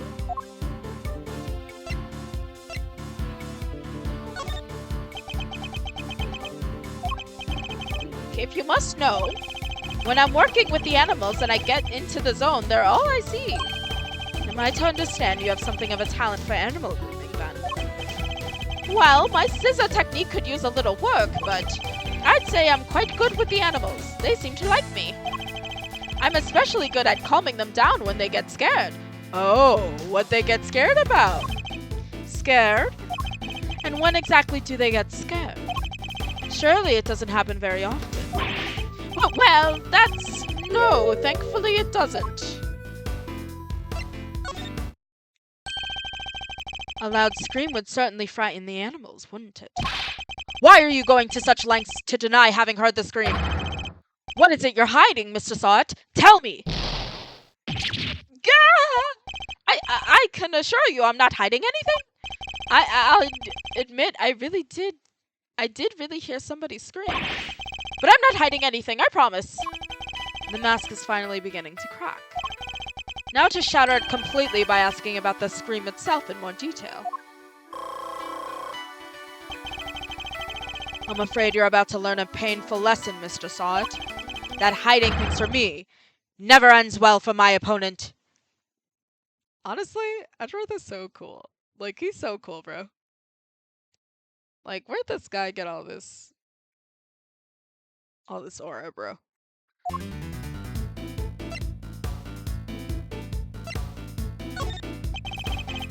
When did you hear this scream? Oh, wait! Now I remember! He got it from you. We are one and the same, Edgeworth and I. I forgot about the show! They put on a show for us prisoners around the time of the incident, you see. Yes, performing animals, if I remember rightly. That's where I was in the morning. So, now you wish to claim that you didn't hear a scream because you were at the show? You do realize that goes completely against everything you've told me so far. And what are you going to do about it, huh?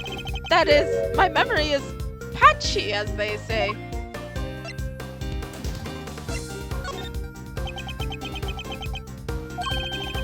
The animal show really had to be seen to be believed. It did it? Tell me, what kind of animals did you see? Let me think. A whale?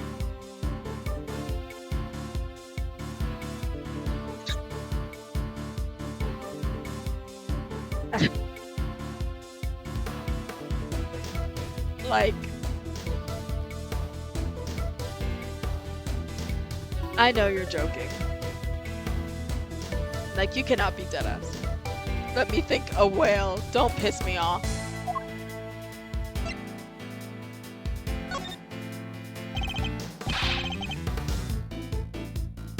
Enough of your lies. You were nowhere near the show, were you? Ah! Yeah! Well, I seem to remember being there, but maybe I wasn't. It's clear Mr. Sart wasn't at the show. This feels like a vital clue. Who did you hear screaming? Well, wait! I just realized I made a mistake. When the incident happened, I was out in the yard, yes. So I didn't hear anyone screaming, no one at all. Time to deploy my clue. How long are you planning to keep up these lies? I already know you weren't at the show. Yeah! The game's up, Mr. Sart. It's high time you told me the truth. I demand to know about this scream now. I can't tell you what I don't know. I didn't hear any scream, not from the person who found the body.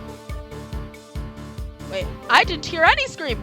not from the person who found the body.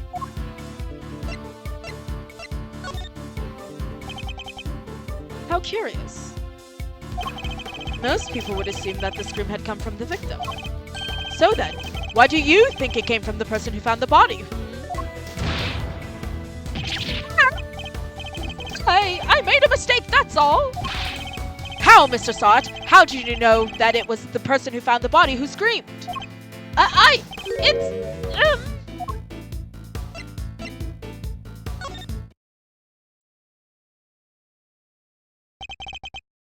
Got you. Checkmate, honey. Shall I tell you? You knew because it was you who found the body. And the scream that was heard when the incident occurred didn't come from the victim. It came from you!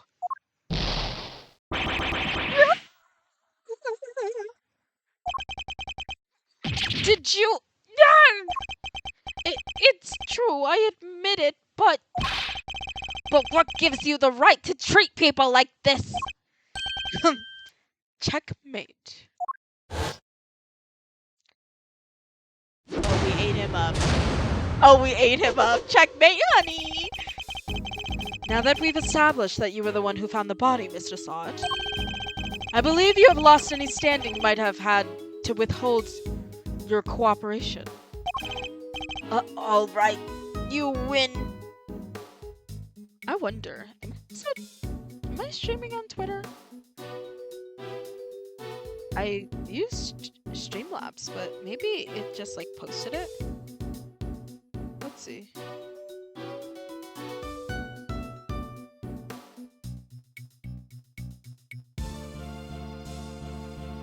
Oh my gosh. Let's see. Maybe. I don't know. I can't tell. Probably not, but I don't know that I care if I'm streaming on Twitter. Alright, you win.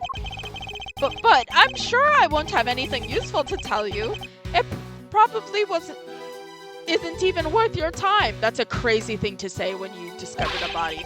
That's not for you to decide. By my hand, the truth will be revealed. Every decision I make is to ensure that end. Except, that's not exactly what we're here to do, is it? What do you mean?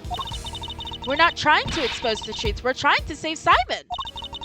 That's what we do now, remember? We work to get our client out of trouble. Not as a prosecutor, but as a defense attorney's assistant. What the K-Meister said. No need to listen to the kid more, you know. A client has requested the services of Edgeworth & Co. And as your old man always said, your relationship with your client comes before everything else. So if you think Mr. Saint's well-being is taking a backseat to some quest for the truth, well, let's just say I don't like to fire people. So I need you to fight against your instincts a little harder, yeah? This will take some getting used to. In any case, the importance of this man's testimony remains unchanged. Therefore, Mr. Sod, I am asking once more, what happened when he found the body? Testimony? Wow.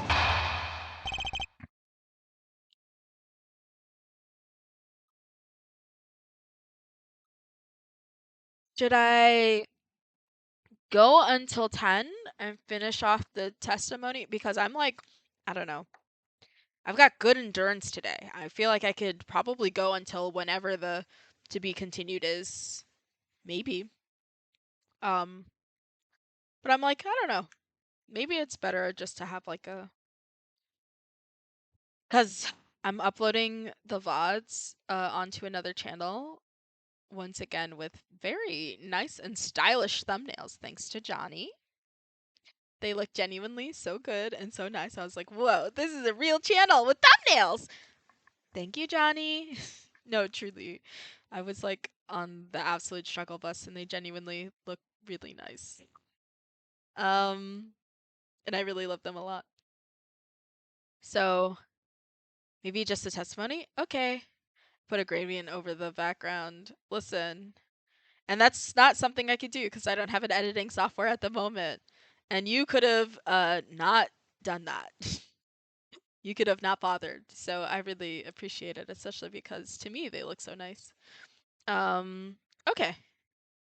I'll just give you Photoshop. Yeah, I can just do the testimony and end there. I was in the workshop there by myself, practicing what I'd learned. I don't remember how, but I found myself in front of the door to the other workshop. What are we talking about? I happened to peek in through the little window, and then I saw him lying there. A man, not moving, dead! You're lying because you literally dropped your glove in there, you hack. I quailed in fright and found myself screaming in sheer terror. You're lying. Let me get this straight. The room you were in is next to the one where the corpse was found? Yes, that's right. I was in workshop B. And you were there the whole day? Yes, from the 7 a.m. roll call onwards. And it's so funny because he's literally in jail because we put him there from the first case. There are 3 roll calls a day, you see. 7 a.m., noon, and 9 p.m. And they check who's in the workshops during roll call, correct? That's right. Nothing was reported to be amiss by 7 a.m. Which means that Knight's body wasn't in the workshop yet at that point in time. Roll call held 3 times a day, 7 a.m., noon, and 9 p.m. The victim's body had not been found at the time of the 7 a.m. roll call. Guess that means the murder took place after 7 a.m. Which puts it right around the time the show was happening. Ah, yes, the show. I remember the other prisoners going to see it. And therefore, anybody who wasn't at the show has no alibi. Would that be a fair assessment, Mr. Sard? I guess so, but I only found the body, I swear. There's a clear contradiction in Mr. Sard's testimony. What's it? Therefore, anybody who wasn't at the show has no alibi. Okay.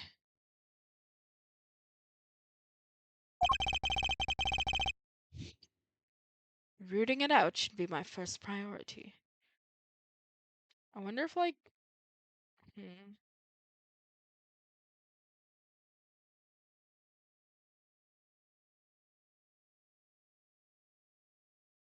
Okay. Let's see.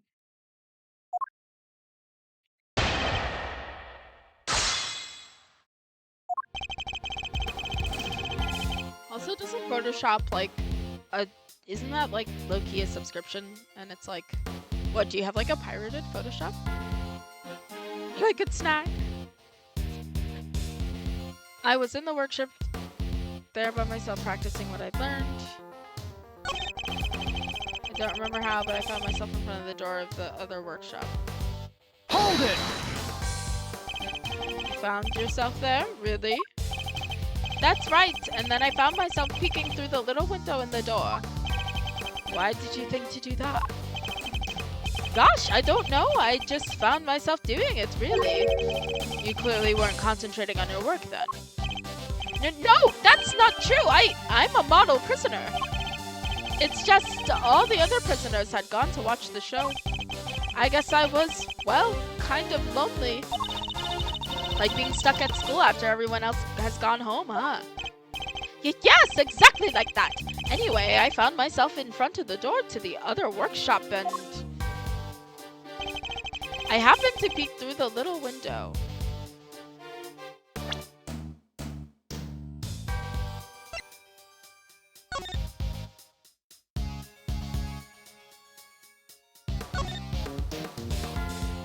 What hecking window, bro?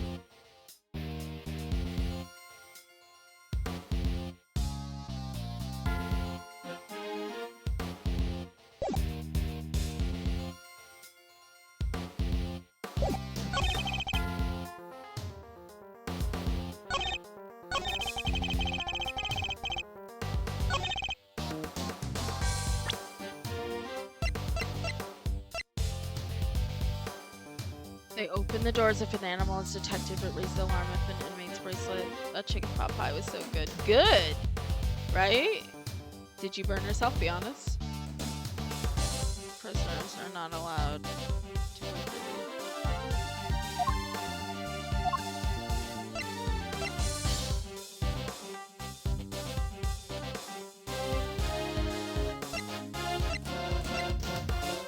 You made sure you let it cook. Nice. I happened to peek in through the little window. What hecking little window, bro? Wouldn't it be on the schematics if there was like a little window in between the workshops? Like, am I crazy? You're talking about the door, and if you're in the door, you are not in workshop B. Like, am I wrong? I am wrong. What are you talking about? Maybe it's on the wrong one. Miles Sereno. He's so Tumblr coded, bro.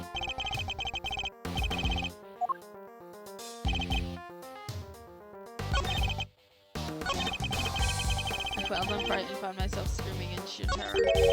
He presents himself as an innocent bystander, but nothing could be further from the truth. Given what he is, things could have happened. The contradiction is an innocent Thursday.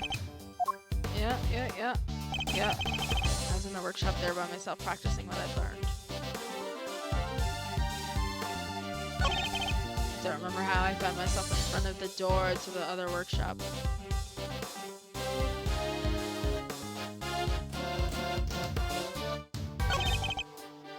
I happened to peek through the window, the little window.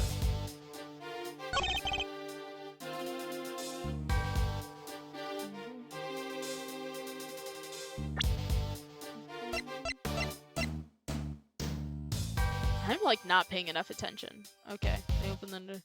These are open inmates. Prisoners are not allowed to move around. Wait. I was in that workshop by myself practicing what I learned. Hold it! What exactly were you practicing? How to be a pet stylist, of course. I'm a model prisoner after all. So you keep saying.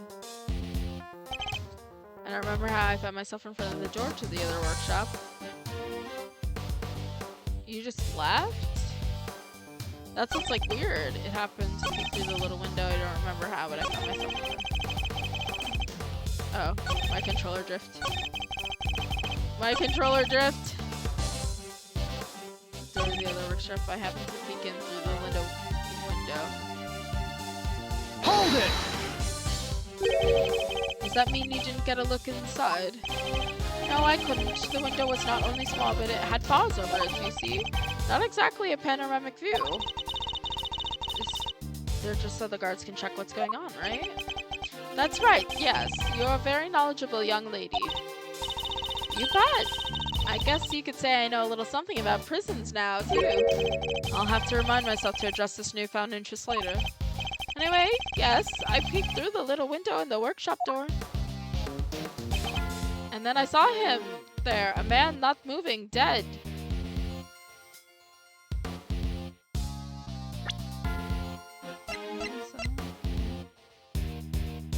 Not moving, dead.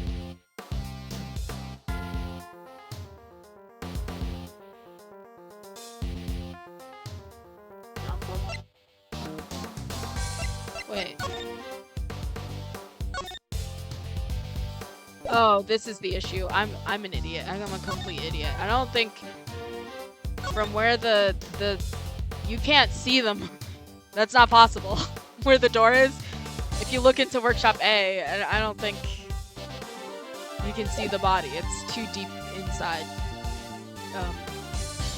Objection! No, I'm wrong. Ooh, look at that. I'm having trouble. Am I dumb? I saw him lying there. A man not moving, dead. Oh, wait. That makes no sense because the only way that could be the answer is if his body is marked here, which it's not, right?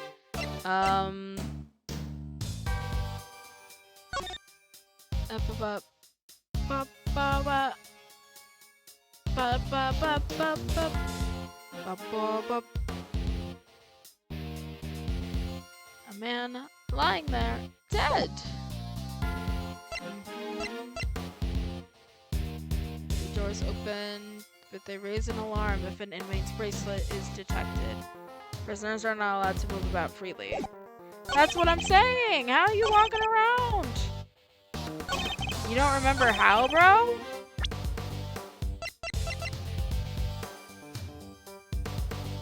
But is here where I was in that workshop by myself, practicing what I'd learned. I don't remember how, but I found myself. I happened to peek through the window. What do you mean you don't? You're not even allowed to walk around freely.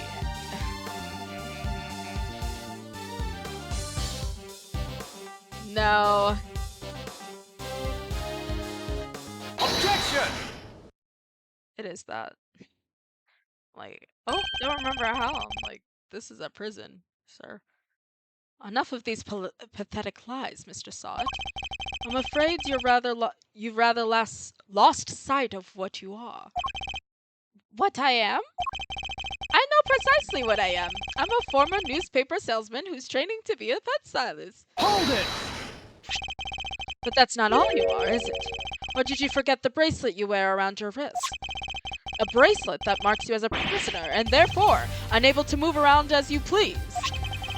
As we both know, stepping outside that door would have sounded an alarm. Well, that's... But there's no way you could have looked into the other workshop without leaving the room you were in.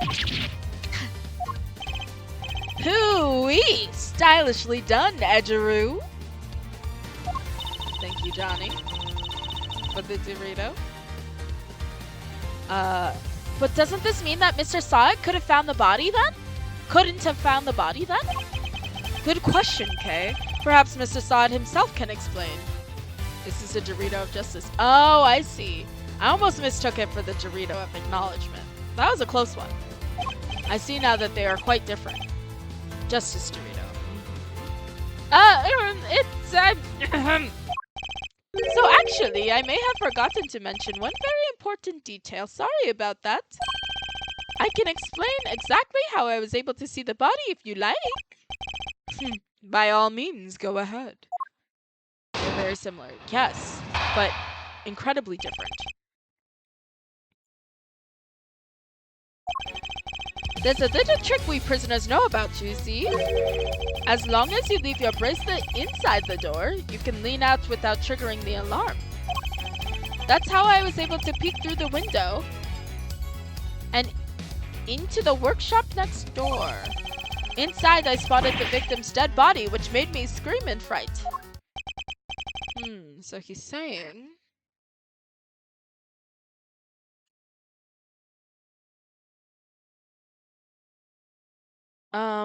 sorry, I got a DM about, Big Dapple commentary. So he's saying he was able to take a look next door because he had kept his arm inside Workshop B as he leaned out. Please don't tell anyone about our little trick, especially not the guards. Please? Is this it? Is this all he was hiding? I'd better dig a little deeper into his testimony just in case.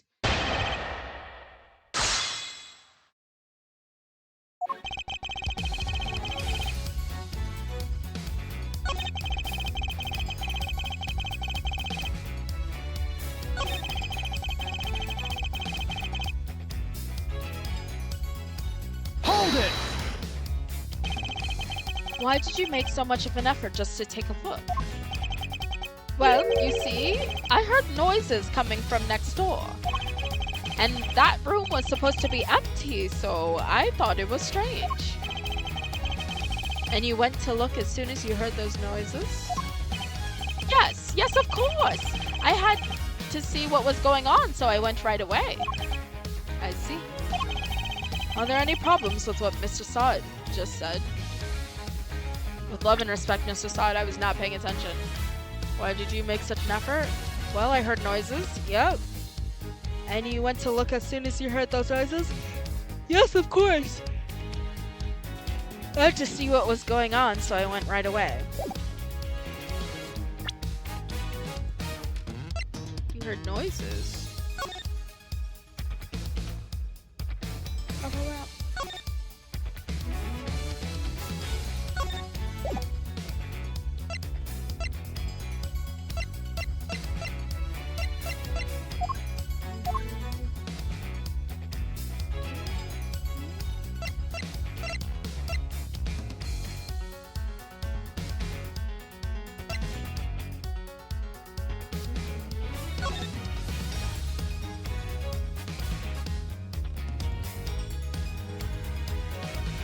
Did I not check this? Oh, this controller drift. And I'm in X rank, like, why am I sucking so bad? Meanwhile, like, I can't squid roll with a nasty controller drift.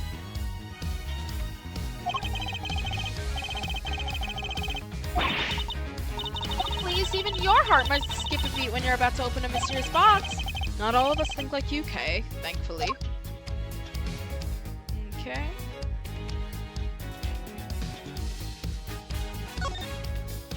Oh, pieces. These are chess pieces, right? I've seen the ones you have in your office. So how come these are black and white? Most chess pieces are. The one in my offices are custom made.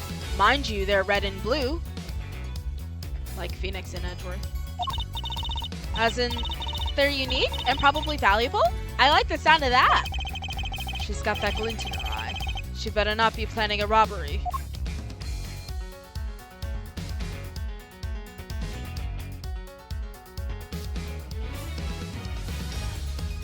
No compartments. Okay. Okay. Would he say that he heard a sound or something?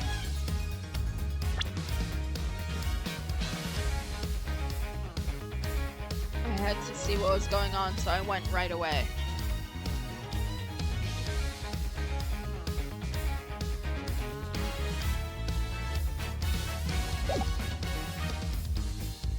You heard sounds.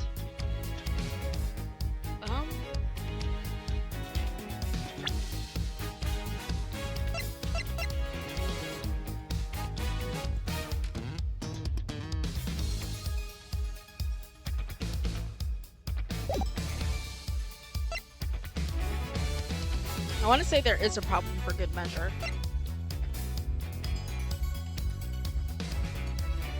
I don't think so.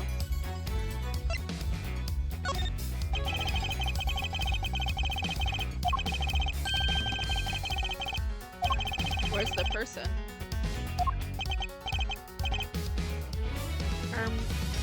That's, you've got him quaking in his boots, Mr. Edgeworth. Mr. Saw it. Tell us the truth about what you saw. I did, but I was like, I didn't think that was the issue. That's why I like checked to see if it said he was instantly killed. And I was like, if you heard sounds, like, you would have seen the person who killed him, right? But my confusion with answering that is that I was like, how come he didn't see the person who did it? But I confused myself is what happened. I was like, but it's not crazy to say he heard voices and went straight there.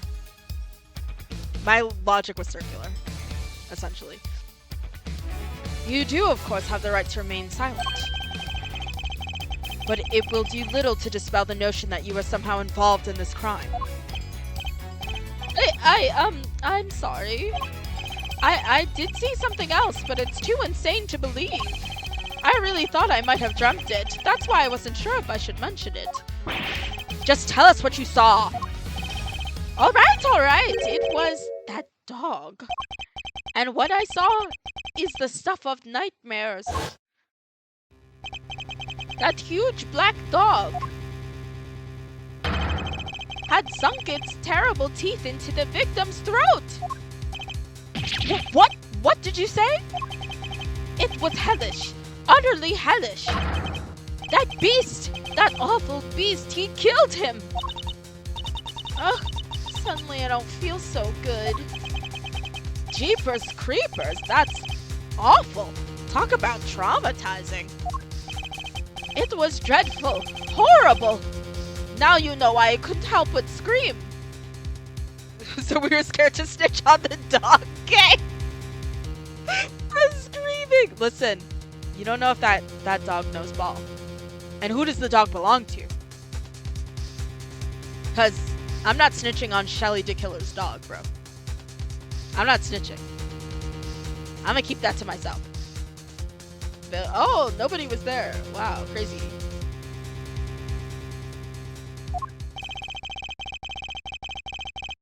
So there's a man-eating dog in this prison's animal population, is there? So there's a man-eating dog in the prison's animal population, is there? Black dog data, jotted down. SOT claims to have seen this dog biting the victim's throat. It doesn't seem to like me very much. Wow. And that really is everything, I promise. You believe me, don't you? For now. This one seems too far-fetched to lie, even for you. I'd like you to append what you told us to your testimony, if you don't mind. Very well. Inside, I spotted the victim's dead body, which made me scream in fright.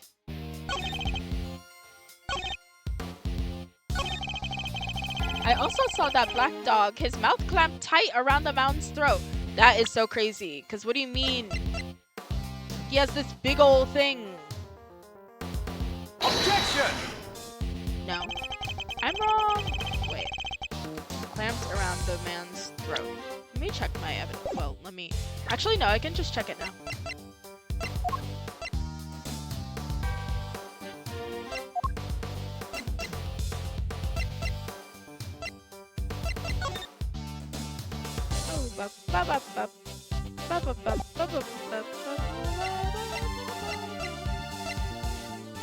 This is what I get for Ace Attorneying on an empty stomach. Some of the... You'd be so good as to take... They open the door as if an animal. Oh, that's an animal.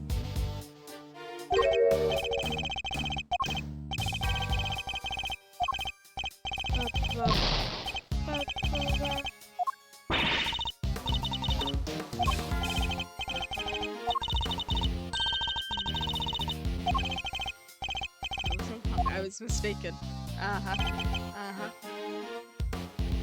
Hold it! You're sure this black dog was biting the victim's throat? There was blood everywhere. The beast's mouth was dripping with it and... Whoa, whoa, whoa, whoa! Spare us the gory details, will you? What about the victim? Was he... Don't say it, don't say it! Do you really need to ask him that, Mr. Edgeworth? Ow! Kate! What was that punch for? I'm on your side here. He wasn't moving at all. He was just lying there. Meaning he was already dead. There was so much blood just oozing from his neck. Oh, he was dead as a doornail, I'm sure of that. Not even the twitch of a finger, just lifeless. Eek! Enough already! Why do you have to go into every little detail like that? To give you a nice and accurate testimony. That is what you want, isn't it? Shall I add what I said to my testimony, Mr. Edgeworth? Please do. It was awful, I tell you, terrible. Oh, he was dead as a doornail, I'm sure of that. Not even the twitch of a finger, just lifeless.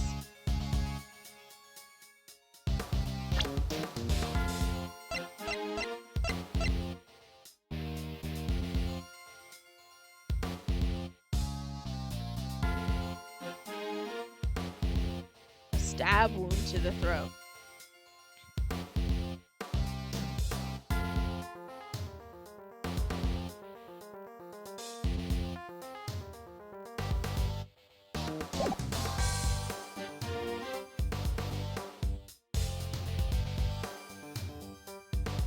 Killed instantly.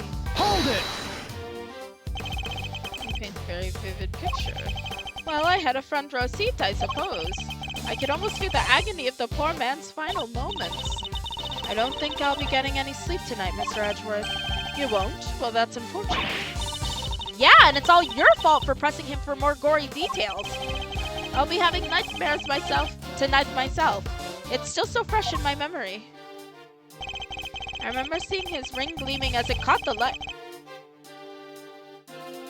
What the How'd you see that, bro? Whoa, this controller just... You didn't see shit, bro. I remember seeing his ring is crazy. You're like, I was just outside looking. And his hand is fully under the tarp. Don't piss me off. Whatever. Objection! Like you're playing games. A ring with a snowflake relief? Yeah. A ring with a snowflake relief. Yes, I saw it clear as day. It was carved in such fine detail. Interesting. Your testimony is certainly very accurate. In fact, I'd say it's a little too accurate. And what's wrong with being too accurate? I mean this. You testified to having seen a ring with a snowflake design on it. And while the victim did indeed have a ring on his finger... See? Exactly as I said. There is no way you could have seen it. Take a look at this. Look at this photograph. Stream Nickelback. As you can see, the victim's right hand was covered by a tarp. It would have been impossible for you to see his ring, let alone what design was on it. Who's trying to steal that shit, bro? Unless, that is, you approached the body and removed the sheet. You told us earlier you only took a look through the window in the door. Yet you seem to have seen quite a lot from such a disadvantaged location, Mr. Sod. Who the heck do you think you are, huh? Mr. Big Shot, acting like you know it all? I mean, I saw what I saw, I swear. Oh, I know! The man's arm! It must have moved under that tarp after I peeked in. He died instantly, bestie. Nonsense! You already told us that can't have been the case. He wasn't moving at all. He was just lying there. Meaning he was already dead. You said it yourself that the victim was already dead.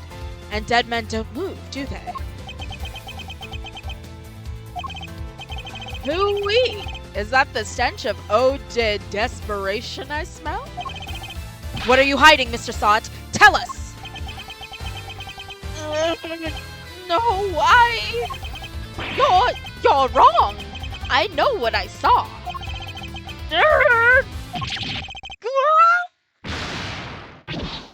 There it is. Toupee face. You couldn't let it go, could you? Had to keep on poking and prodding.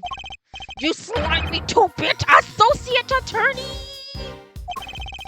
It seems the real Mr. Sod has finally revealed himself.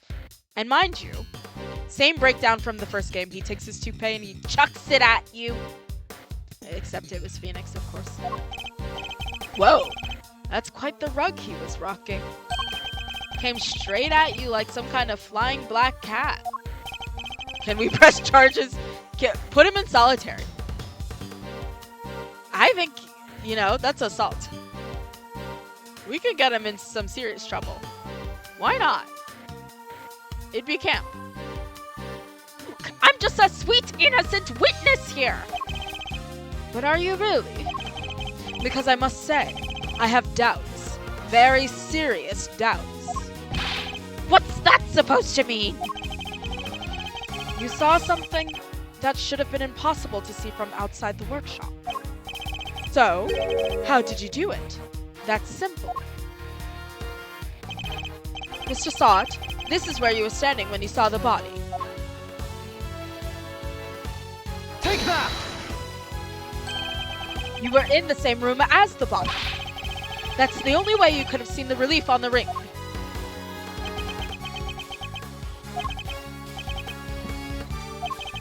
Say what you want, but you don't have to a shred of evidence, do you? I have that glove that belongs to you. Nothing to prove I was in the room with the body anyway. You can't prove it, can you? Because I was in the next room over, minding my own business and looking after the animals. Why else would I have signed out a pair of rubber gloves? For fun? Now put up or shut up. I want to see evidence that proves I was in that room with the body. Oh, oops. Oh, oops. Take that!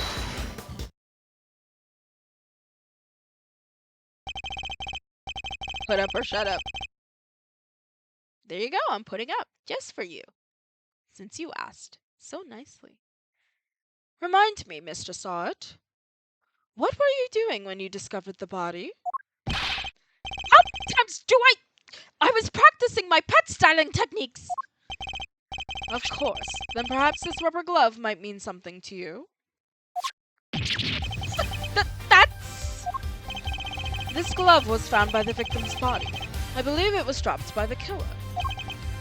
And I can't help but notice you have a similar glove tucked into your apron. No! This one's different! Hold it! Yes, that one does seem awfully lonely, doesn't it? It's just a rubber glove. There are hundreds of them all over the prison. It doesn't prove anything. Objection! Not yet, perhaps. But if I were to ask the police to check this glove for prints, I have a feeling the results would be rather fascinating.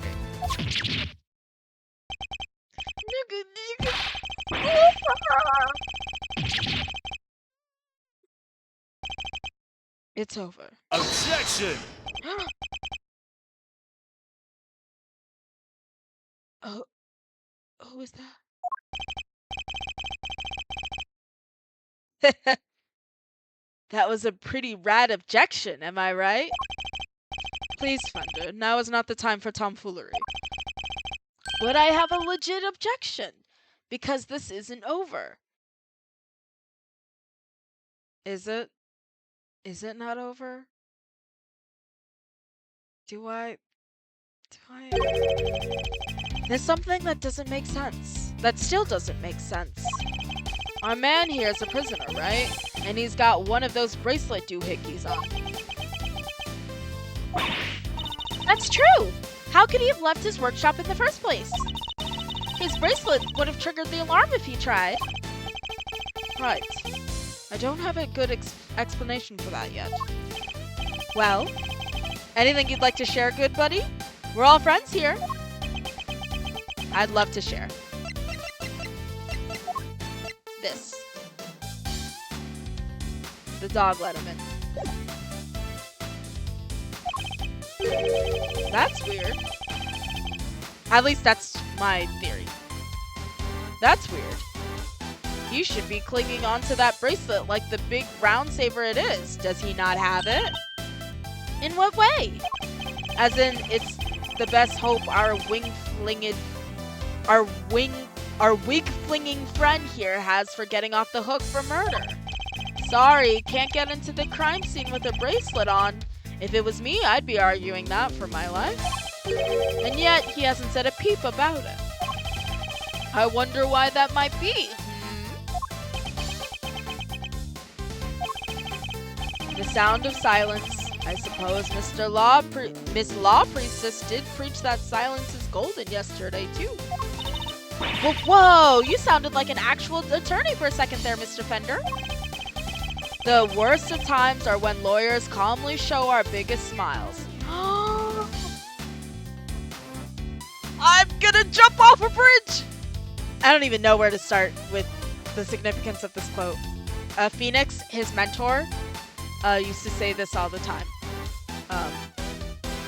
His mentor passed away. Gregory taught me that. It was part of the attorney's code he lived by. So, friend, what's the dealio? Why so coy about your bracelet? It's broken! Wait! Be honest, is it broken? Is it broken so you don't want anybody talking about it or looking at it? You're trying... Be honest. Well, to tell you the truth, it's broken. Wait. Is my brain big? JK, rhetorical question. Yes, it is. I'm a genius. Broken. I fell over a little while back, you see, and hit it on the floor. After that, it didn't seem to set the sensors off anymore. I should have told the guards about it, I know, but, well, it was awfully convenient. I see. So your bracelet is broken. But do they really break that easily? If so, then this prison has a serious security problem.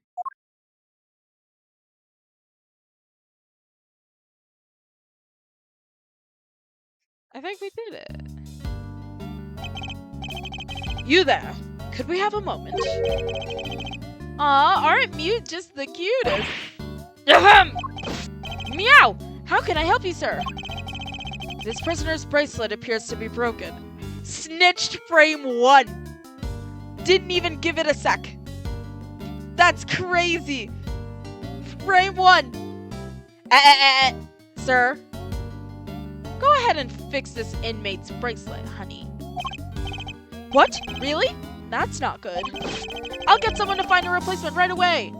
Deserved after Frank gave us the Deserved. That is so funny. It's like, if you had just told me, I might have kept it on the DL, but you had to give us all this, oh no, blah, blah, blah. Now I'm about to get your bracelet fixed, buddy. But you know what the real tea is? Even if he just had handed the information over to us, Edwards would have narked on him anyways. Frame 1. Maybe even faster. He would have been like, well, thank you very much. Guard! This prisoner, he would not have gasped. He did not care. Thank you.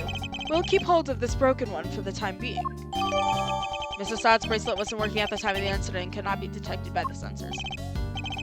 Of course, sir. I trust you'll take good care of it. Of course. Sweet. Bracelet sorted. Now to turn our murderer in, yeah? What? No, I didn't kill anybody. Not this time, anyways. Whoa there, Palio. You were the one who said your bracelet was out of commission. Or were there other inmates freely roaming the halls while everybody was busy watching the show? I just found the body. That's it, I promise. And when I did, that enormous dog still had his mouth wrapped around the poor man's neck. I only went into the workshop after that beast had left. And why did you go in? Well, oh, fine. I wanted to go through his pockets, okay? That's why I'm like, you knew about his ring. Clearly, you're a thief. I'm gonna tell you this. Case 1, game 1. What ended up happening is he was a newspaper salesman, but really he was a petty thief. He used to go into people's apartments, and instead of dropping off the newspaper, he would like go through their shit.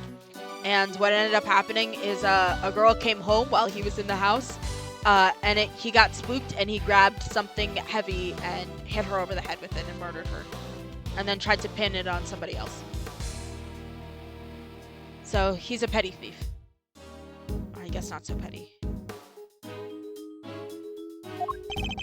He was going to rob the corpse?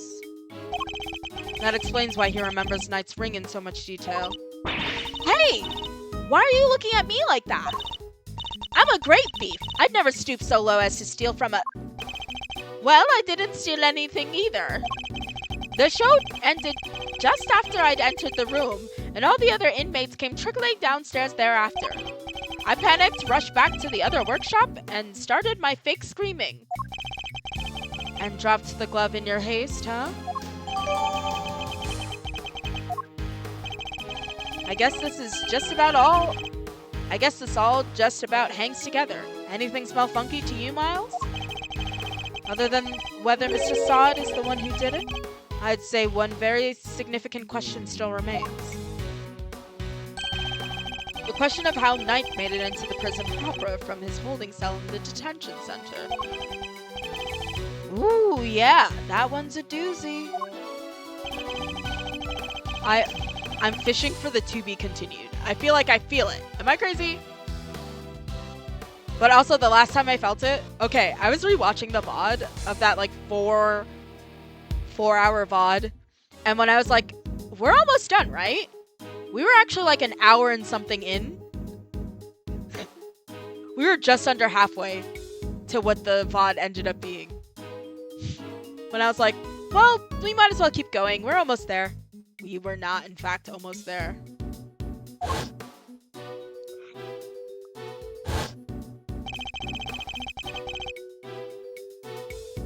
That dog's involvement can only mean one thing.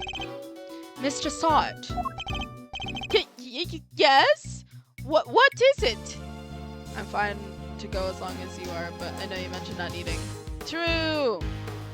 I'm like, I feel like I can make it to, what's the word? Ew, what the heck? What the heck? Ew.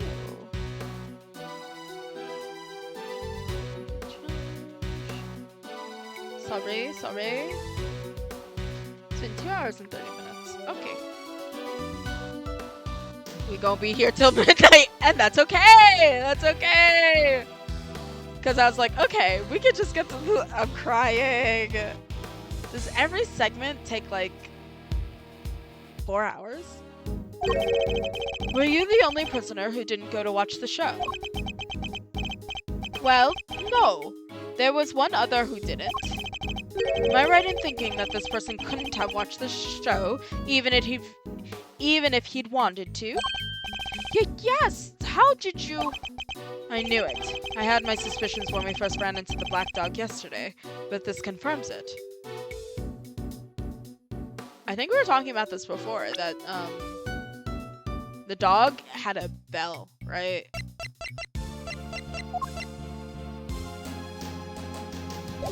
Like a seeing eye dog.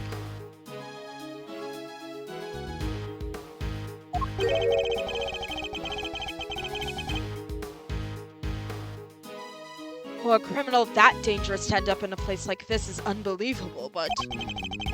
Where is this person's cell? You're going to see him? Who are we talking about here? Him! He's not like other prisoners, you know. He's special, gets treated like royalty. But you didn't hear that from me. All I'll say is, if you value your life, you'll stay well away from him. What? Will you please stop trying to scare us all the time? The big tease, huh? Well, I, for one, definitely value my life, so that sucks. They keep him in maximum security. We're gonna go to him and say Frank snitched on you and said you're treated like royalty. We just, like, keep snitching on Frank. Anytime he says anything, we just immediately snitch. This guy just gets erased off the planet, and they're like, Edwards, can you come in again? There's been another murder, and we don't know who did it. Which guy who we snitched to killed him? He is a murderer and a liar. You are correct. That is true. And those are pretty much both of his personality traits. He is a murderer and a liar. So we don't feel bad. We'll snitch on Frank. It's camp.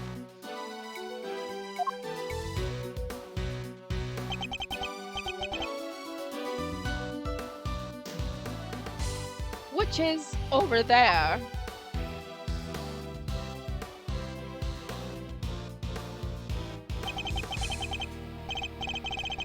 Can you get in trouble for snitching on someone and causing them to get slimed? No, you can't. I don't think legally or even like in jail that's like a thing where people... I don't know. I mean, people don't like snitches, but like... I think if you snitch on someone and then people kill that guy, like... If they're mad enough to kill the guy, then I don't think they'll be mad at you. But if you're asking if, like, you know,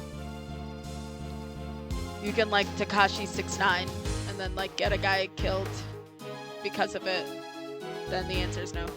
You can snitch all you want. No consequences. Maximum security. Well, that's certainly one way of treating someone differently.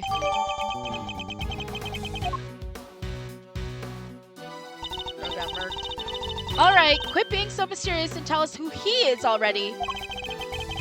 Let's just say he's highly skilled when it comes to people's lives. Better than anyone, in fact. And, that's all I'm prepared to say on the subject. In fact, I may have already said too much. Snitch. Snitch. Press X to snitch. Oh, well, Milesy, anything you care to share? Or are you going to leave Kay and I in the dark here, too? The mystery man in maximum security is an old acquaintance. Johnny's playing Animal Crossing. Did you get my letter, Johnny? I sent you something in the mail a little while back, but probably. But you probably have a bunch of them now, so maybe you can toss it.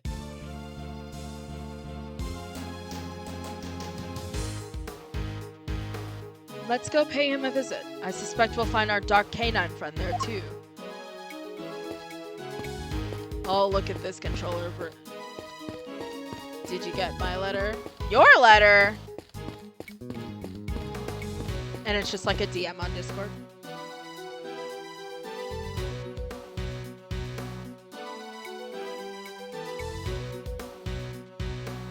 How do you know my address?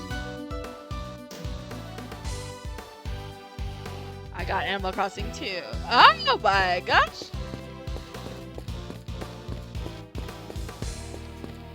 I'll see if...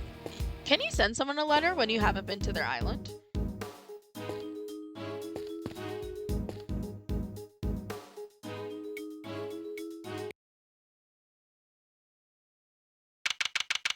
One day I'll... I don't know, I haven't played in years. You are halfway to Frank Saw It because you are a liar! I hit 3 stars and never played again. A 3-star island? Don't you have to hit a 5-star island? Am I wrong? Or is it 3 stars? Huh. Wow, it's pitch black in here! I can't see a thing! But didn't you say that the Yatakarasu takes flight even in the dead of night or something? Unlocked the terraforming. Oh, you didn't even get your island to 5 stars? Wow. Wow. Because I feel like a lot of people got it to 5 stars and then called it a day. Because they're like, well, I basically beat the game. I can get that. Sorry, memeing like on me.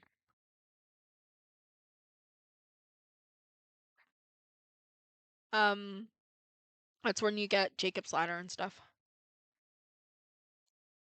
You should. That's crazy because it's like, I think at 5 stars, KK comes to your island. Jacob's ladder. Yeah, it's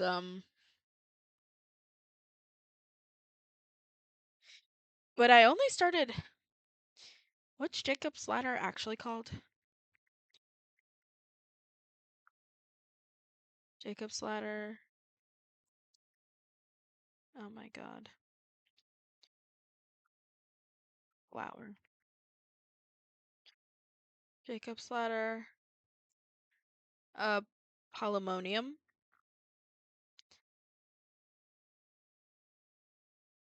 Okay. Polymonium.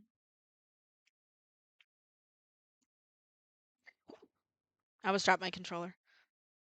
Like, without spoiling, that's the name of an attack that someone uses in, uh, oh, really?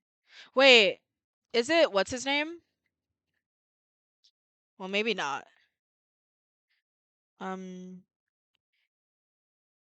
Ju- Jujutsu, Jujutsu, Jujutsu Kaisen characters.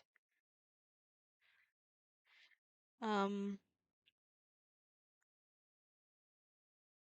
let's see. Is it, what's his name? No, third year students, faculty. That's not what I want. Jujutsu Kaisen. Come on, bro. Is that an attack by... Oh my god, all these frickin' manga characters, bro. Mahito? That seems like something mine's saying. Probably not if you're saying it's a spoiler. The character was already showed in the anime. Oh. No, I feel like I should rewatch the anime, so I'll just take that L for now. Didn't you say that the Yatakarasu takes flight even in the dead of night or something? Even in the depths of night, when no other bird dares to take flight, one alone soars to shine the light of righteousness on the world's plight. And that one is me, for I am the great thief, Yatakarasu. Whoa, you are one powerful performer. Thanks, but it doesn't help me see in the dark. I'm a human, not a three-legged raven.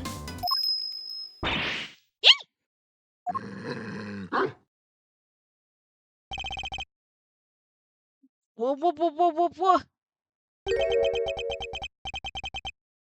Ah, Mr. Edgeworth. That voice, I knew it. It has been far too long. You remember me? You could hardly forget now, could I? After all, you are the one who put me away. Mr. Edgeworth, are you talking to that dog? Or is there someone else in there? Still can't see a dang thing. Oh, but I am forgetting myself. Forgive me, I do not often receive visitors. One moment, I will turn on the lights.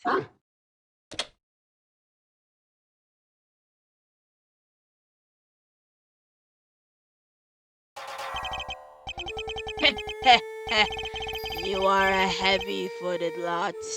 Am I right in thinking there are 3 of you in all? Wait, so you can just turn off your own lights on and off in maximum security? You are if you're treated like royalty. I mean, I guess...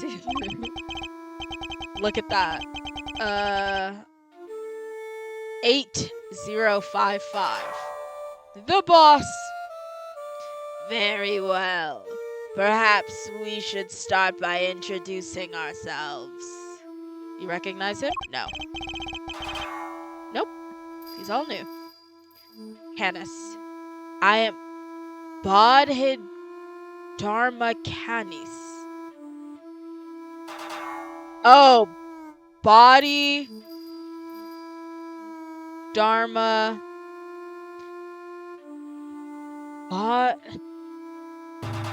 So I'm seeing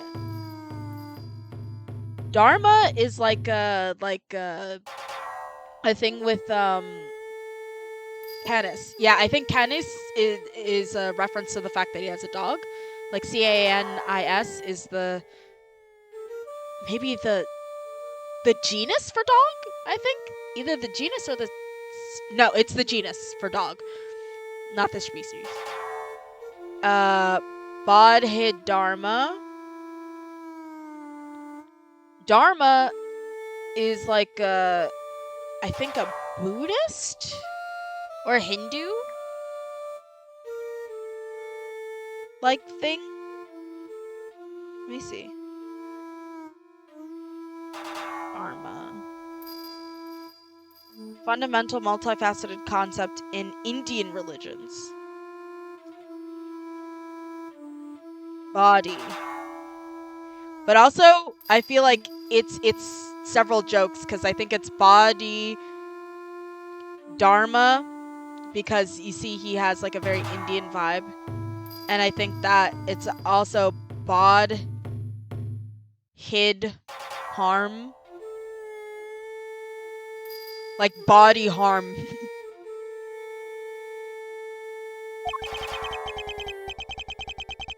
As you may have gathered, Mr. Edgeworth and I are old acquaintances.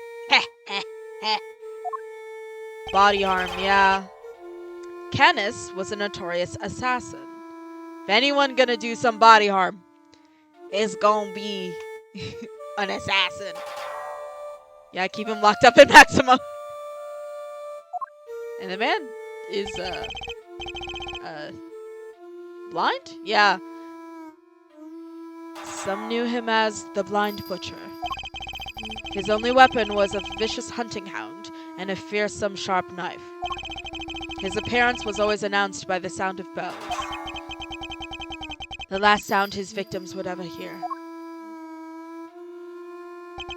I'm gonna find that bell sound effect and make it, a sound for, like, what's the word? An alert.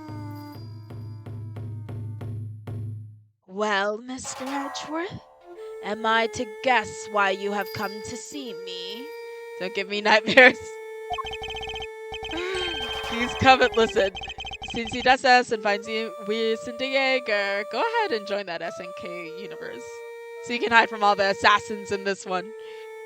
You know I am here. In fact, I'm willing to bet you know every detail of this sordid little affair already. Then I suppose we have nothing to hide from one another.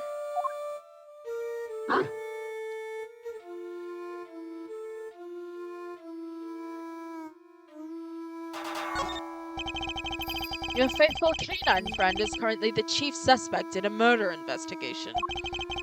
The person who found the body saw a dog with its mouth around the victim's throat. Your witness is mistaken. Helmut is a gentle soul. He is my eyes, nothing more.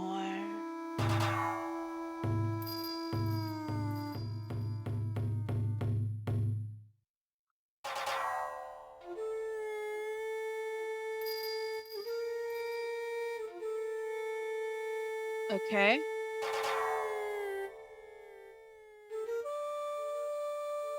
Helmut means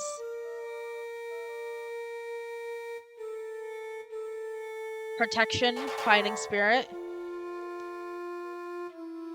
Like a shield. Is that why the dog doesn't like him? Probably. I'm positive that's why the dog doesn't like him. Because he's in jail because of Edgeworth. Helmut. It's like helmet. And then also it's funny because his name is Mutt. Helmut. Wow.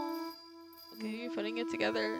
You are like second in command. Is it absurd to think that he would do... It is absurd to think he would do such a thing, isn't it, boy? Yes, yes, you're a good boy, aren't you? Helmut is more than a mere seeing eye dog. He's certainly no good boy. He's also a trained killer. A weapon once used in this man's sordid trade. This witness of yours, he is trustworthy, I assume. Snitch!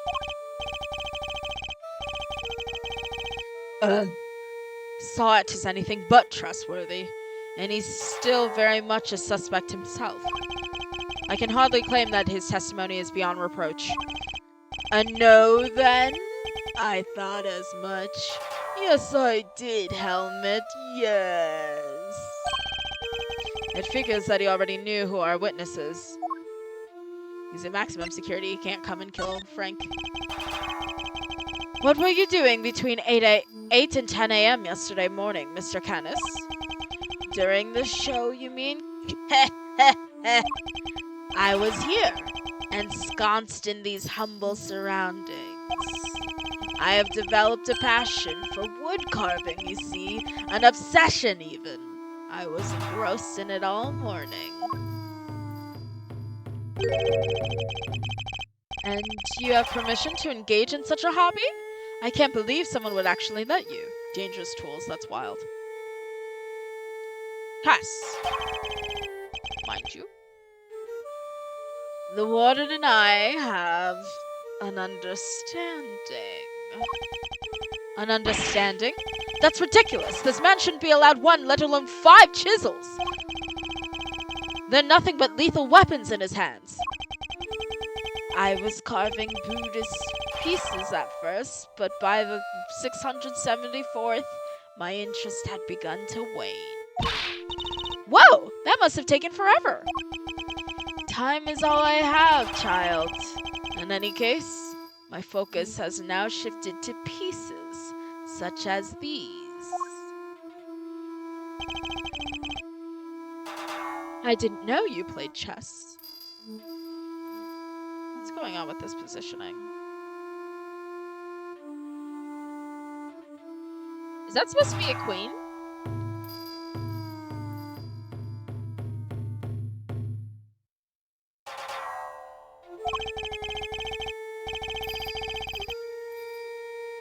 You play too, do you not, prosecutor?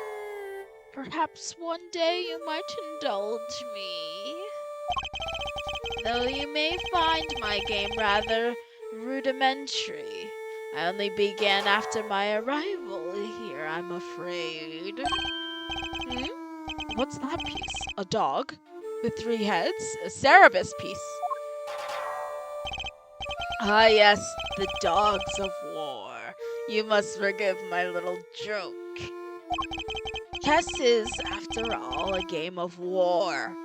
Soldiers, knights, castles, all doing their utmost to protect the king, all loyal to the last. I have always thought it strange that such a game has no place for a dog. After all, what more loyal weapon could an army call upon? Still, it's simply a piece I made for fun. Fear not. I play by the regular rules, and with the regular pieces. I can't imagine it's easy finding opponents to play here in prison, though. Oh, I have my correspondence. Correspondence chess, then? Sharing moves by post? Yes, even prisoners are allowed to send and receive letters. Their contents are inspected, of course. Although, I have yet to receive the details of my current opponent's next move. Carved for fun by Canis also seems to be engaged in correspondence chess via postal mail. Sounds like this current opponent isn't a resident here.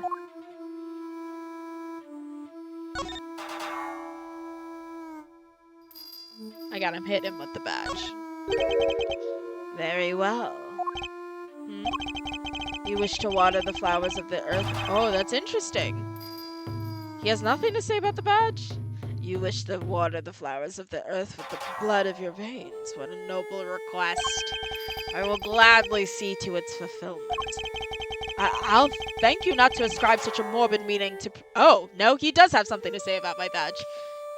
He's saying I'm finna kill you. Yes, I gotta flex my badge. I don't have a choice.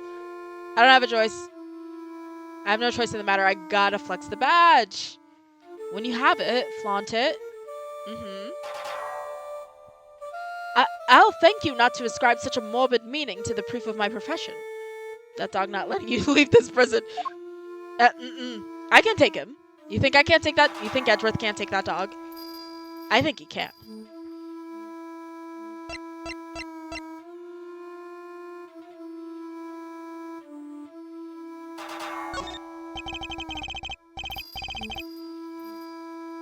We have a board in pieces. A game, Mr. Edgeworth? Gumshoe would jump in. Yeah, Gumshoe would jump that dog. That dog is light work for Gumshoe. It is rare that I have the chance to play an opponent face to face these days. As tempting of an offer as that is, I'm afraid I'll have to politely refuse. I don't have time to be playing games. Unless it's mind chess. He has time for that. I also doubt you'd stick to the rules. Your unhealthy relationship with rules. I wonder if it's because all you have is work. Such a shame. Such a terrible shame, isn't it, Helmut? Yes. Even the dog's feeling sorry for me.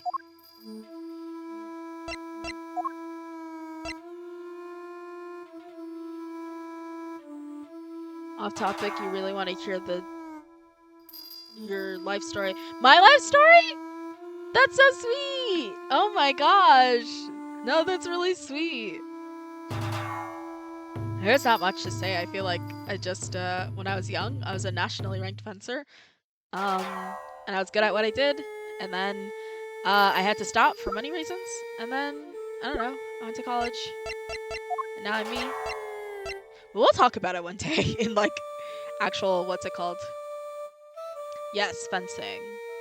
You got that. Thank you, Thunder. I appreciate that.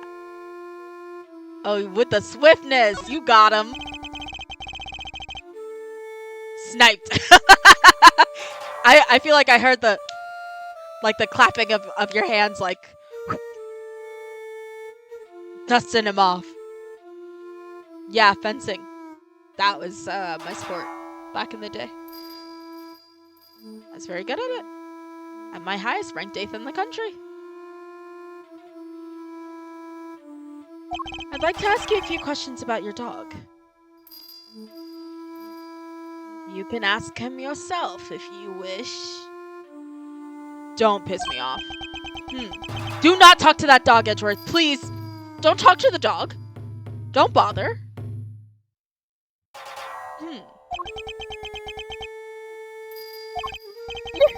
This is ridiculous. I can't cross-examine a dog. Thank you, Edgeworth, for not cross-examining the dog. I appreciate it. That's interesting because there's people top 5 in Sudoku and top fencers, and Luck's a chess champion. When I was younger, I stopped fencing, I think, when I was like 16, 17. But, you know, it's kind of sad because, like,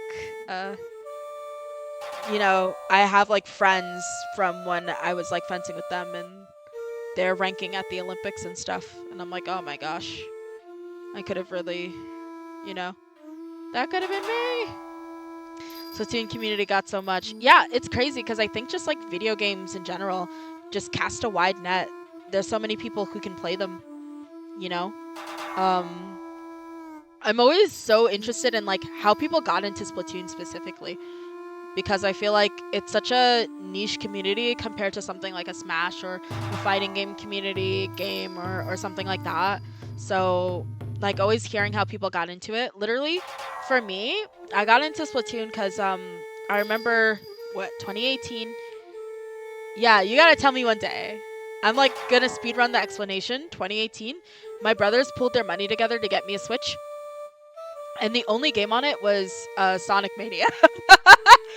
Actually, maybe you heard me tell this in the hype house. You were playing, so I don't know if you heard me. I told Mimi, I think. But the only game I had was Sonic Mania, and I think a Banjo game. Not a Banjo game, that's not true. A Crash Bandicoot game, I think. And I was like, okay. But I just, like, didn't feel like playing Sonic Mania. So it's just like, okay. And I wasn't really doing anything. And my brother, like, felt bad because he's like, oh, I thought you'd, like, really like Sonic Mania. So, like, that's all I got you. And I was like, that's okay. I just, like, I don't know. I didn't feel like playing it. I knew factually it was, like, a good game. But I was like, I just don't feel like it. And so he was like, here, you can, like, let me find another game for you to play that you might want to play. And he, like, gave me Splatoon because he's like, I don't really play it. Splatoon 2. And he gave it to me, and I remember I booted it up, and then in the beginning it was gyro, and I was like, ugh, this sucks. And I put it onto sticks. I feel like everybody had that experience. They're like, I don't like this. And they put it on sticks, and then they're like, wait, this is worse. And then they put it back to gyro. And yeah, I played the story campaign, and I was like, this is really fun. I really like this. This is really interesting. And that's how I got into Splatoon in 2018. Late 2018, because I literally got the game / my Switch for Christmas. Anyways. Not that he can understand you, of course. Perhaps I should have mentioned that. Isn't he a silly man, Helmut? They seem to understand each other well enough. Though I suppose it would be rather sad if they actually didn't. Wait.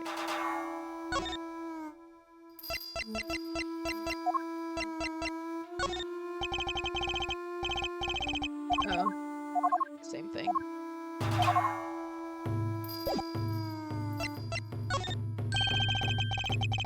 I suppose you know the identity of the deceased, Mr. Canis.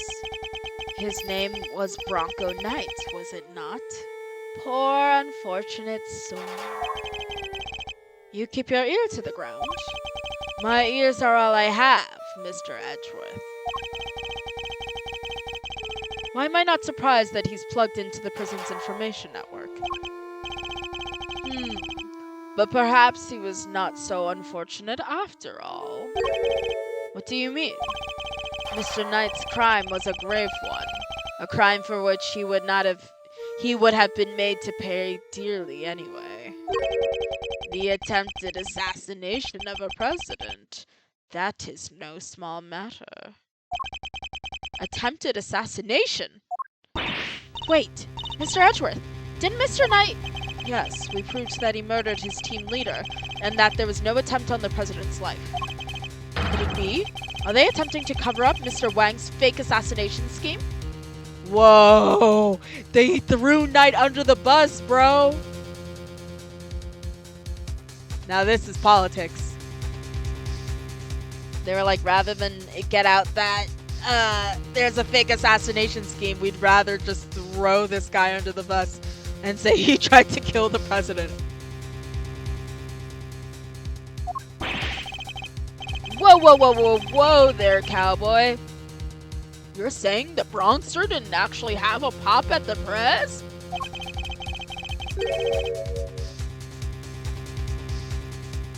I was hired to defend him on the charge of attempted murder, of which he is innocent, mind you. You mean you don't know what really happened? Ooh, this is a cover-up.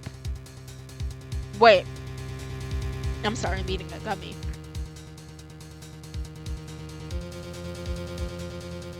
Where do I even start? The prosecutorial committee is trying to take Edgeworth's badge away. They're threatening him, right? They're saying you can't be on this case or we'll take your badge away.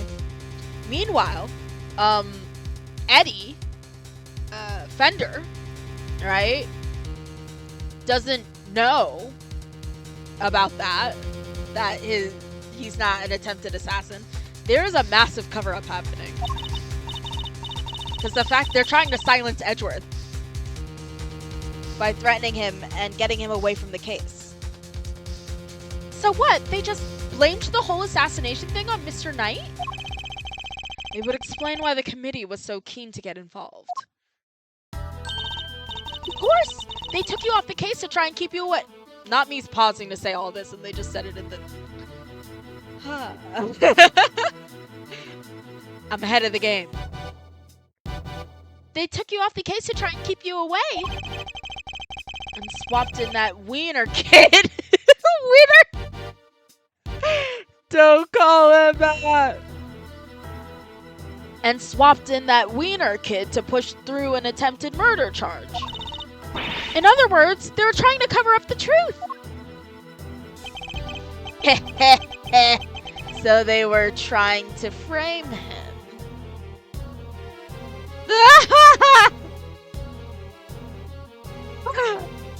Wait, I should check who's actually here. Users in chat. No, they are not here. Okay. I think Jules is here, JJ maybe. I was like, maybe they're lurking. And they'd be like, I am here. So they were really trying to frame him. According to the guards, this night, was it? They tell me he was violently insistent that he had attempted no assassination. Which would have come out anyway when the case went to trial. I am no expert in legal matters, but allow me to say this one thing. I know for a certainty that he would not have been the first inmate imprisoned on false pretenses. Ugh! An uncomfortable fact, but a fact nonetheless. Yes, Helmut, yes it is, yes. The courtroom is not always the bastion of truth you believe it to be, Mr. Edgeworth. No bastion of truth, huh? I've heard something to that effect before.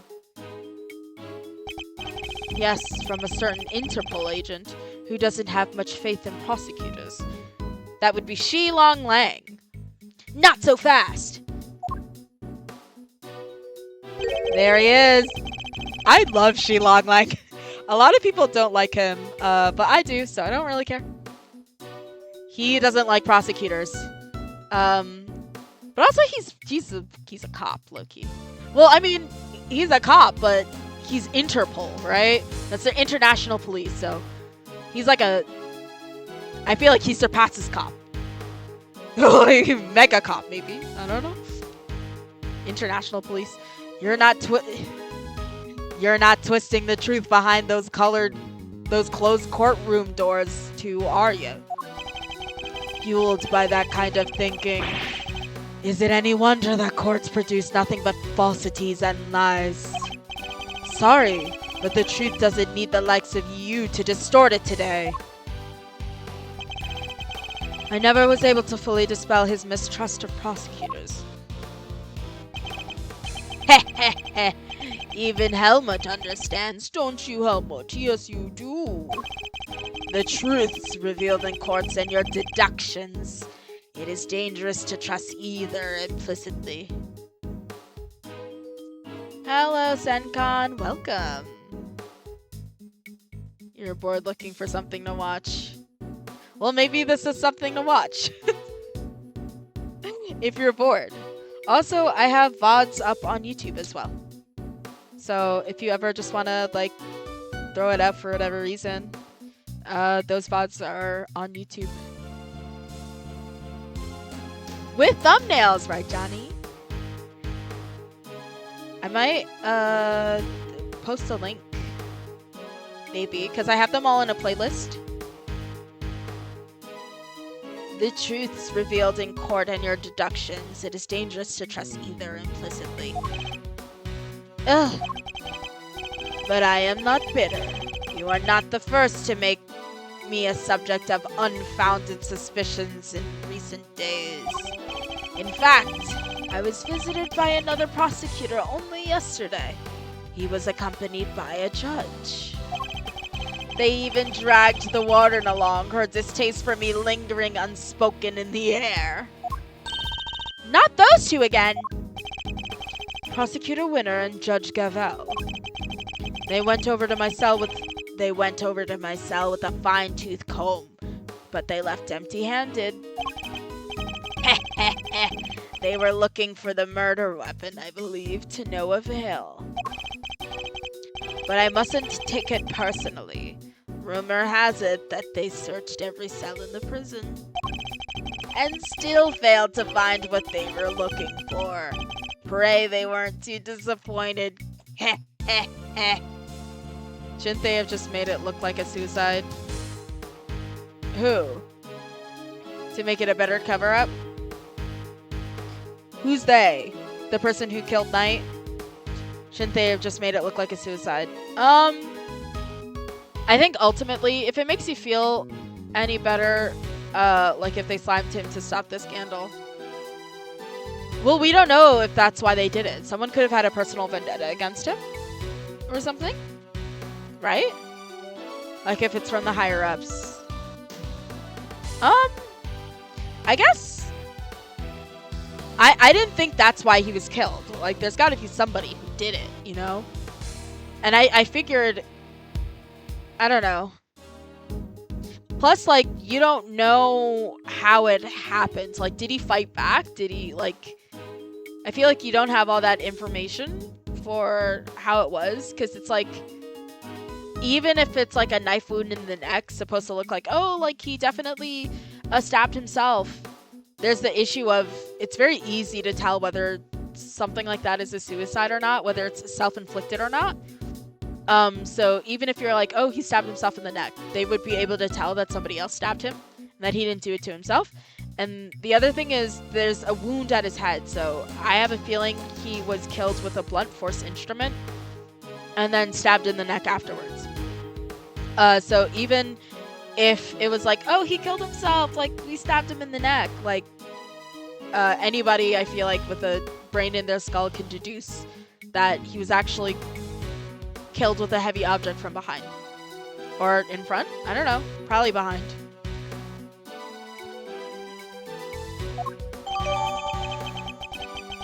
Winter Gavel and the warden searched the prison for the murder weapon but couldn't find anything. Heh.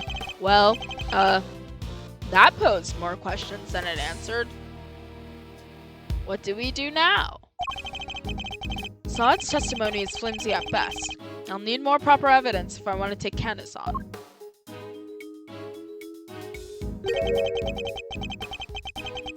Well, I think that's quite enough chit-chat for one day. Helmut will show you out. Good boy, Helmut. Go on now.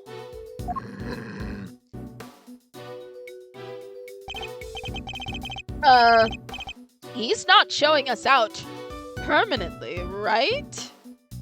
Let's get out of here, come on!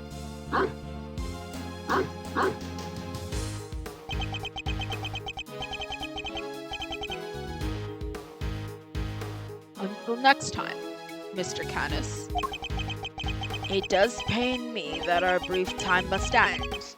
But just as we were becoming reacquainted, I await your return, Mr. Edgeworth.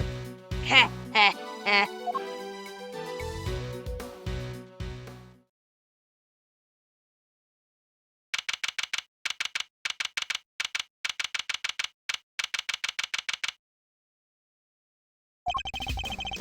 Now to gather the evidence I need to bolster my case. Hey, Mr. Edgeworth!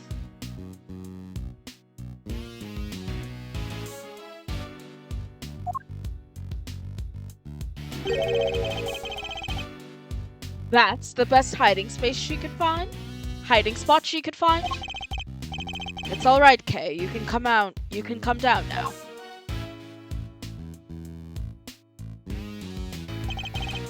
Where's Fender? He ran off somewhere. I had no idea he could move that fast. Fender.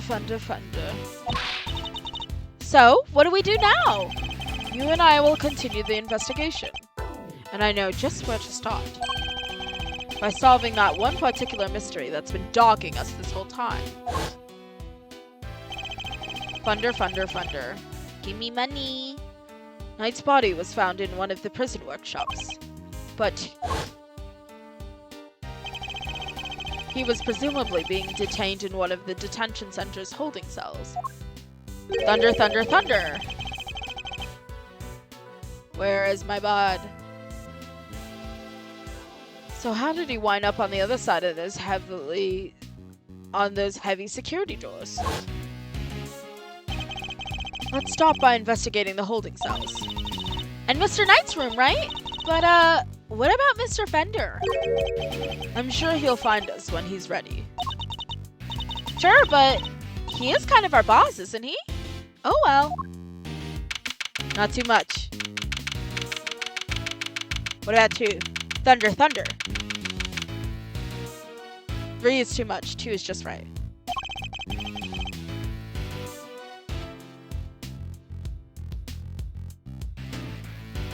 The victim's cell is just over there. Lead the way, Mr. Edgeworth!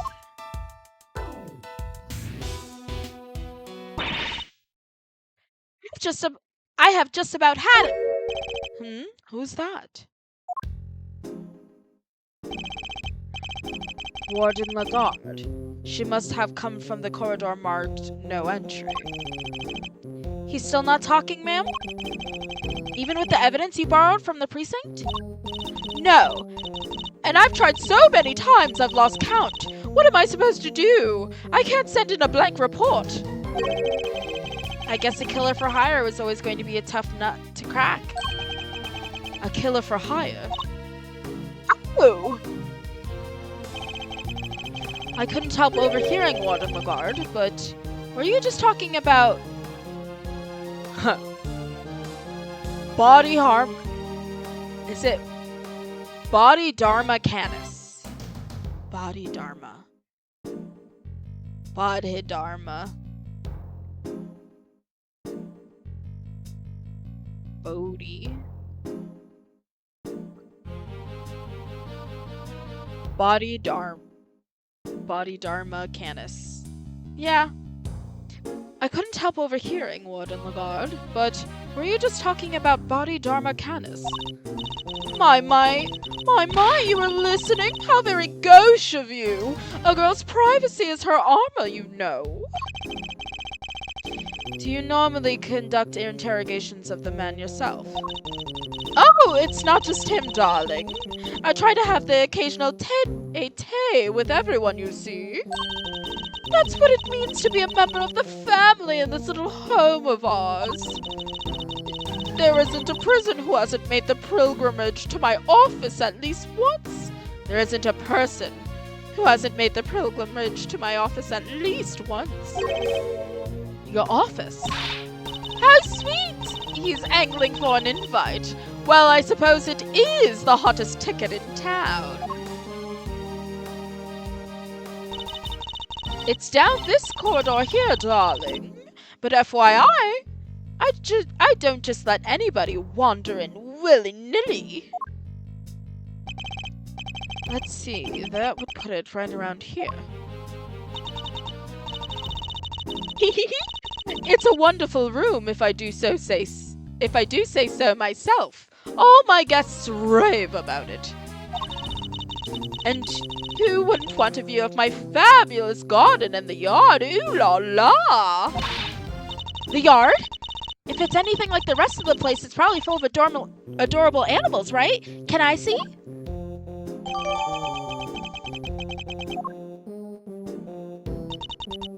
Darling, it's so sweet of you to take an interest, but I'm afraid that's just not possible. Why not? Because you're not a member of our home. If you want to see it that badly, you'll just have to get convicted for doing something unspeakable. That's a rather steep price to pay. But just listen to me, chattering away like there's no tomorrow. It's time for Allie's lunchy brunch. The poor dear will be dying. Allie? The sweetest little dear in all the world. I know I shouldn't have favorites, but you know how it is. Now, to the yard with me. Ciao for now, darlings. Bye, Diva. I wanted to ask her more about Canis, but she dominated that conversation from start to finish. Me. Let's go investigate the victim's cell, shall we?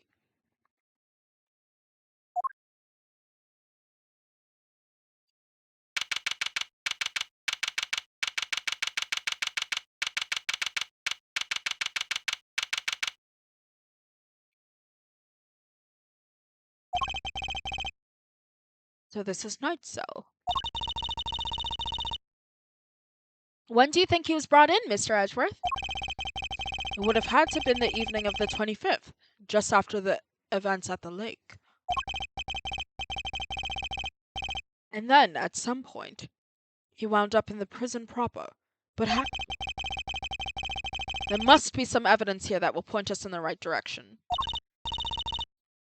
Now for genuine serious.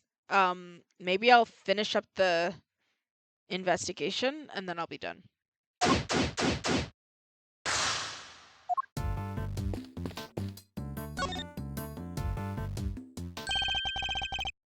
Reflected in the mirror is a security camera, a great thief's greatest enemy.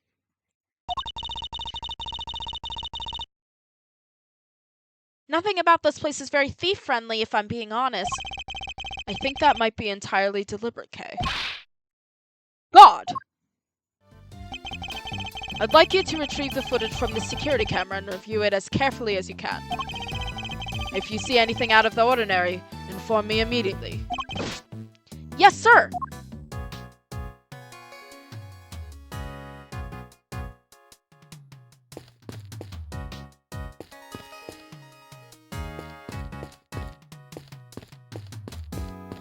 Sorry, controller drift. I will scour this from here.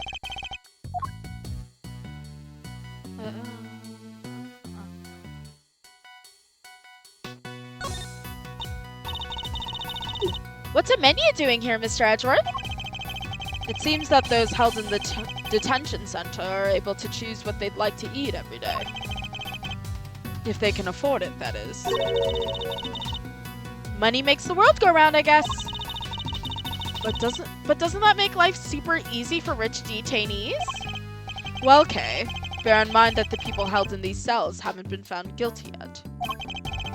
Some of them don't deserve to be punished. Quite few of them, in fact.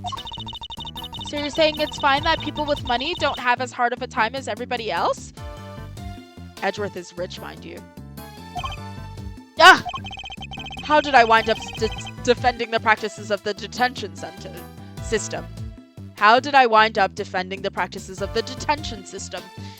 But that's a good shout from him that he noticed that that's maybe not great.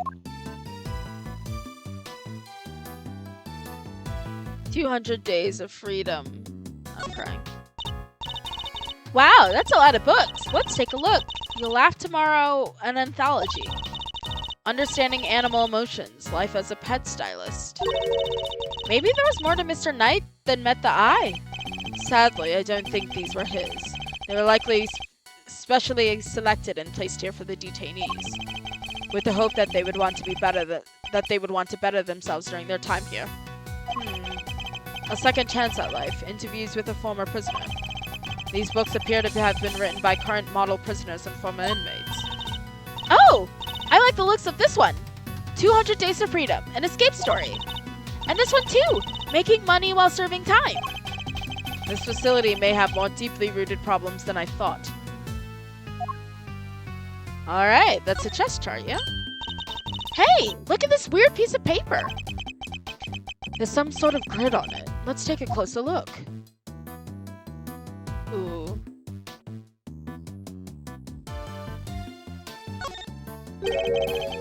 The grid appears to be a chess diagram. The victims, I suppose. What's a chess diagram? A visual representation of a game of chess. See how the locations of all the pieces are...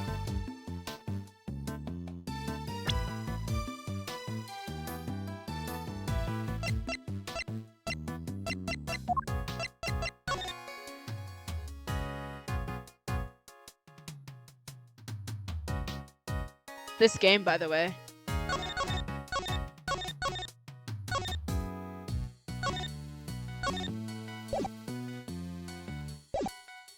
Look at that rook all the way over there. Wait, but where's the dog piece? The dog piece was far left by the rook, right? What pieces is it a replacement for? Right? It was like...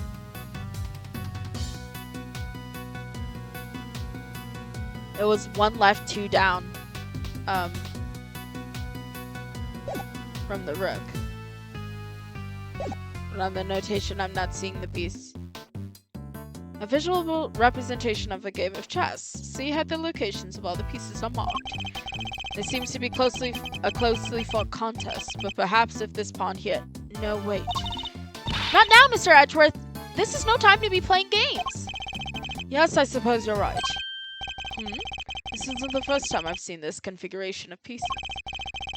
It was from a different perspective, but it was definitely the same game.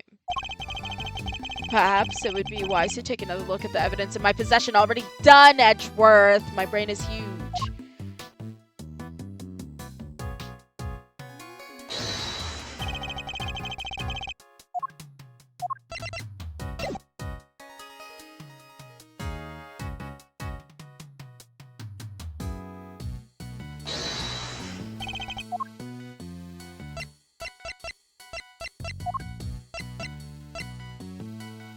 Eureka! This game. I've seen it before. Enough with the chess chat, Mr. Edgeworth. We're supposed to be investigating here. Focus!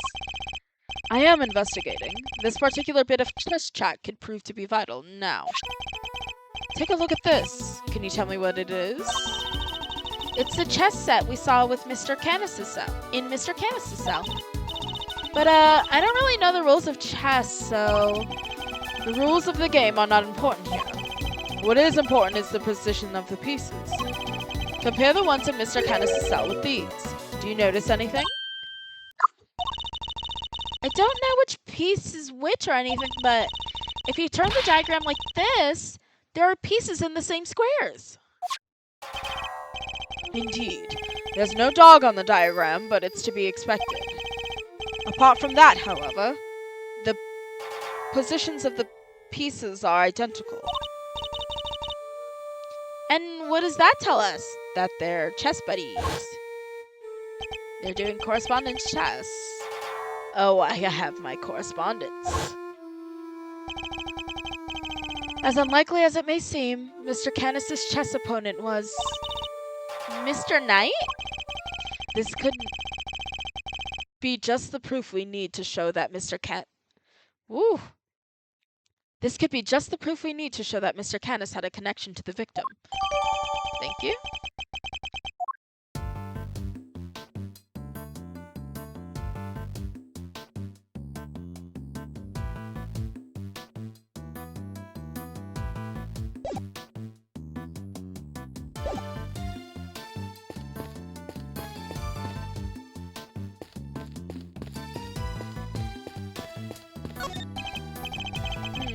The bowl was nice and spotless.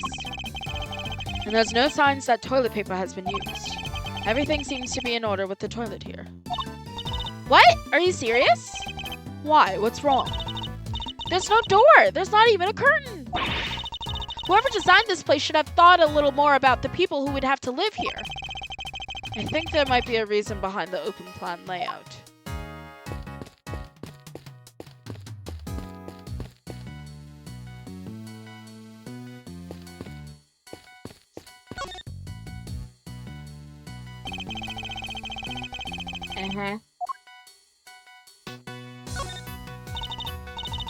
Wait, who wiped up the dust on the floor? Hey, look! This newspaper's got a chunk of it missing. You're right. A few pages have been roughly torn out. But why? Maybe Mr. Knight wanted to clean his cell but didn't have a cleaning cloth? It's not a totally implausible theory, I suppose. But who would try to clean their cell? Someone who had dust on the floor? There's something different about this spot here. This part of the floor is weirdly clean. Did someone wipe it down or something? Why would somebody only do the part right next to the bed, though?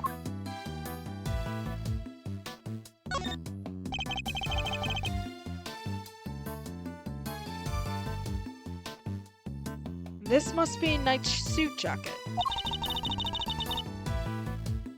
So I've been doing some research on my own. Oh? And what have you discovered? I've discovered that guys who look good in suits tend to be popular with the ladies. But don't worry. Guys with frilly neck ruffles are next on my research list. Please stop. Me when I don't gaff. This bed doesn't look very comfortable. But that pillow cover is very clean, spotless in fact. I bet this is the kind of bed Gummy sleeps in. I can just picture it, can't you? No, I sense he's more of a mattress on the floor type. Oh my god. That's so devious. Edgeworth, help him.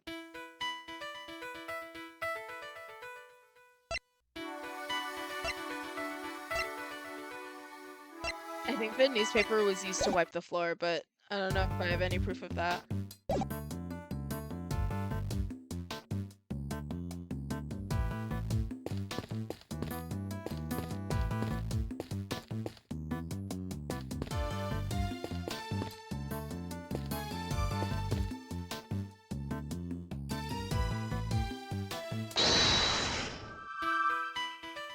Sweep from the day before. A few of its pages have been torn out. It could have been used to wipe the floor.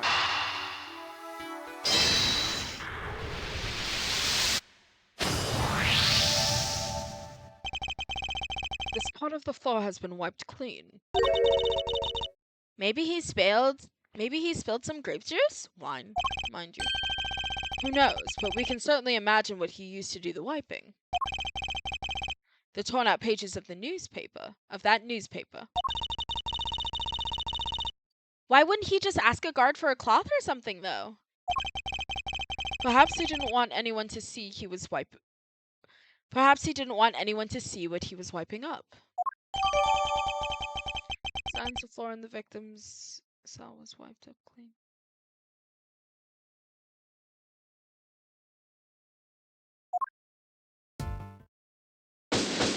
All right. Thank you. I think we've about exhausted this cell. You're telling me, buddy. We've made significant progress by establishing a connection between Mr. Canis and the victim. This is bad, sir. Is that the guard?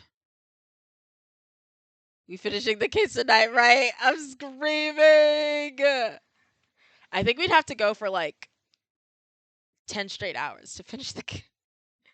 Is that the guard? Oh, whatever this truth nuke is, I feel like they're gonna be like, to be continued, right? 10. That's just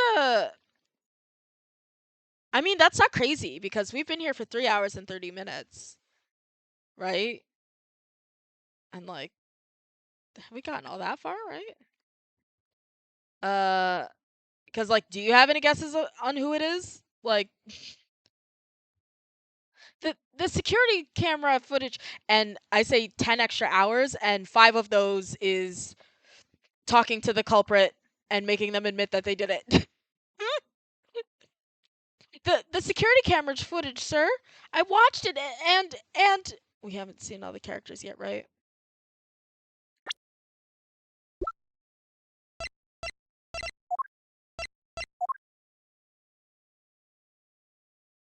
No. There's no way someone we already saw already did it. I believe there's still characters to meet, but I mean, you never know. Maybe it's literally just a gumshoe. I'm screaming.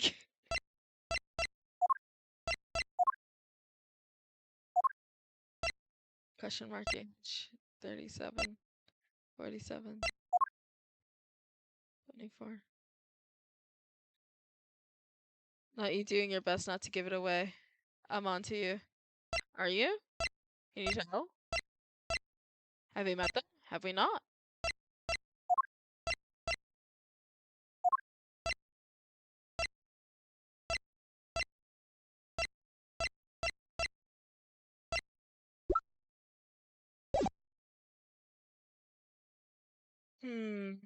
Who knows? Since you already know who did it. I do. But I'm not giving you any hints about them. So. Giving you the runaround like Frank. Are you calling me a murderer and a liar? The security camera footage, sir. I watched it and what is it? Can you show it to us? Yes, sir. I have a small playback monitor with me. This cassette, bro. Then what are you waiting for? Let's see it.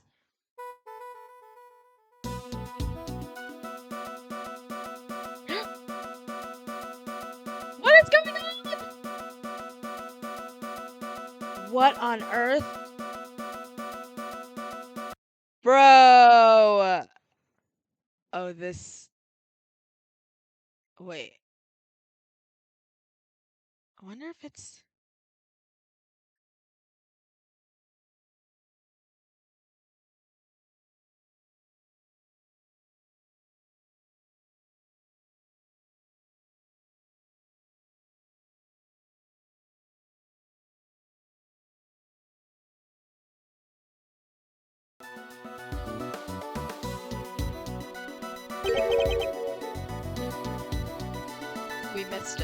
It was literally, I think my Switch might be overheating. Because my Switch had the issue. GG's, that's crazy. What a... Can I recheck it in my black screen reflection? Yeah, like it was cinema. I wanted there to be a moment where you just like looked back and you were just staring at yourself. Like, we missed it. No, we'll be able to see it again, I bet. What was that? That black thing. It's that dog, right? Until now, our assumption was that the crime had taken place inside the prison proper. I'm sure we'll be able to re-see it, but it seems that assumption may have been wrong.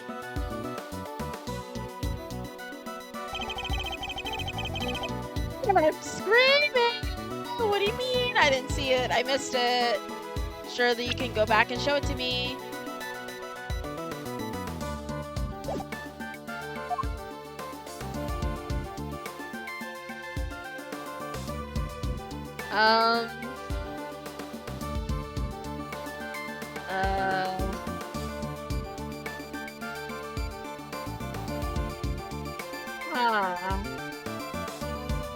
I can totally tell by the video I didn't see,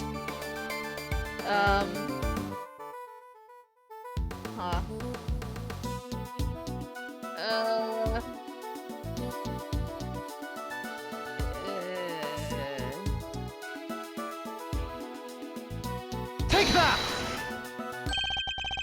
Right here in the detention center. I'm so good at the game. I didn't know the answer. I made an educated guess. This is low-key so, like, crazy. What perfect timing. That's crazy. I can't believe that happened. And the perpetrator was indeed Mr. Canis's dog. This is just the evidence we need. Okay. That's in the organizer. That means we can check it. No. Footage of a detention center holding cell showing the victim being attacked.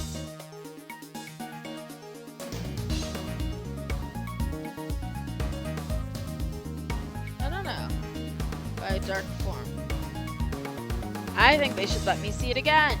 That's my opinion. There's not even a view. Okay. And this is when I was actually murdered. And one of the pieces of evidence we found in his cell takes on a whole new meaning. Oh, someone wiped something up on the floor. The detention center, I was right. My message sent late, and I believe you. Genuinely. I'm going through a tunnel. In your dorm. If Knight's cell was the crime scene, which piece of evidence takes on new significance?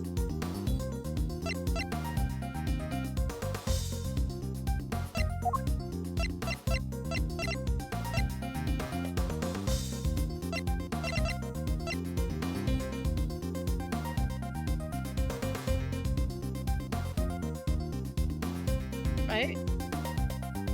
Take that! The floor of Knight's cell was wiped clean, presumably to remove something. Could that something have been his blood? Thank you, officer. Would you mind doing me one more favor? Name it, sir. There's a detective by the name of Gumshoe somewhere in this facility. I need you to give him a message. Tell him to have this cell tested for traces of blood. Luminol testing fluid. And to report the results to Edgeworth. You got it, sir. Really helpful being a prosecutor here, because, literally, we know all of the guards, I think. Wiped floor, updated. Now we can really go after that Canis guy, right, Mr. Edgeworth? No, not yet. We still don't know how Knight and the dog moved between his cell and the prison proper. Right, so that's what we need to figure out next. What's the play, Coach? Where are we off to? I suspect one of the guards might know something. We should ask those posted nearby and see what they have to tell us. The way we're not getting... No. Well, I think I promised we'd take a break, right? That would be it. We are at 3 hours and 40 minutes. So I think I will, especially because now that I'm thinking about it, I didn't eat. I've got some soup with my name on it. And clearly my Switch wants to die. My Switch wants to self-destruct. It's mad at me. So I will call it there, and I will see. I cannot stream tomorrow, but no, you're excited.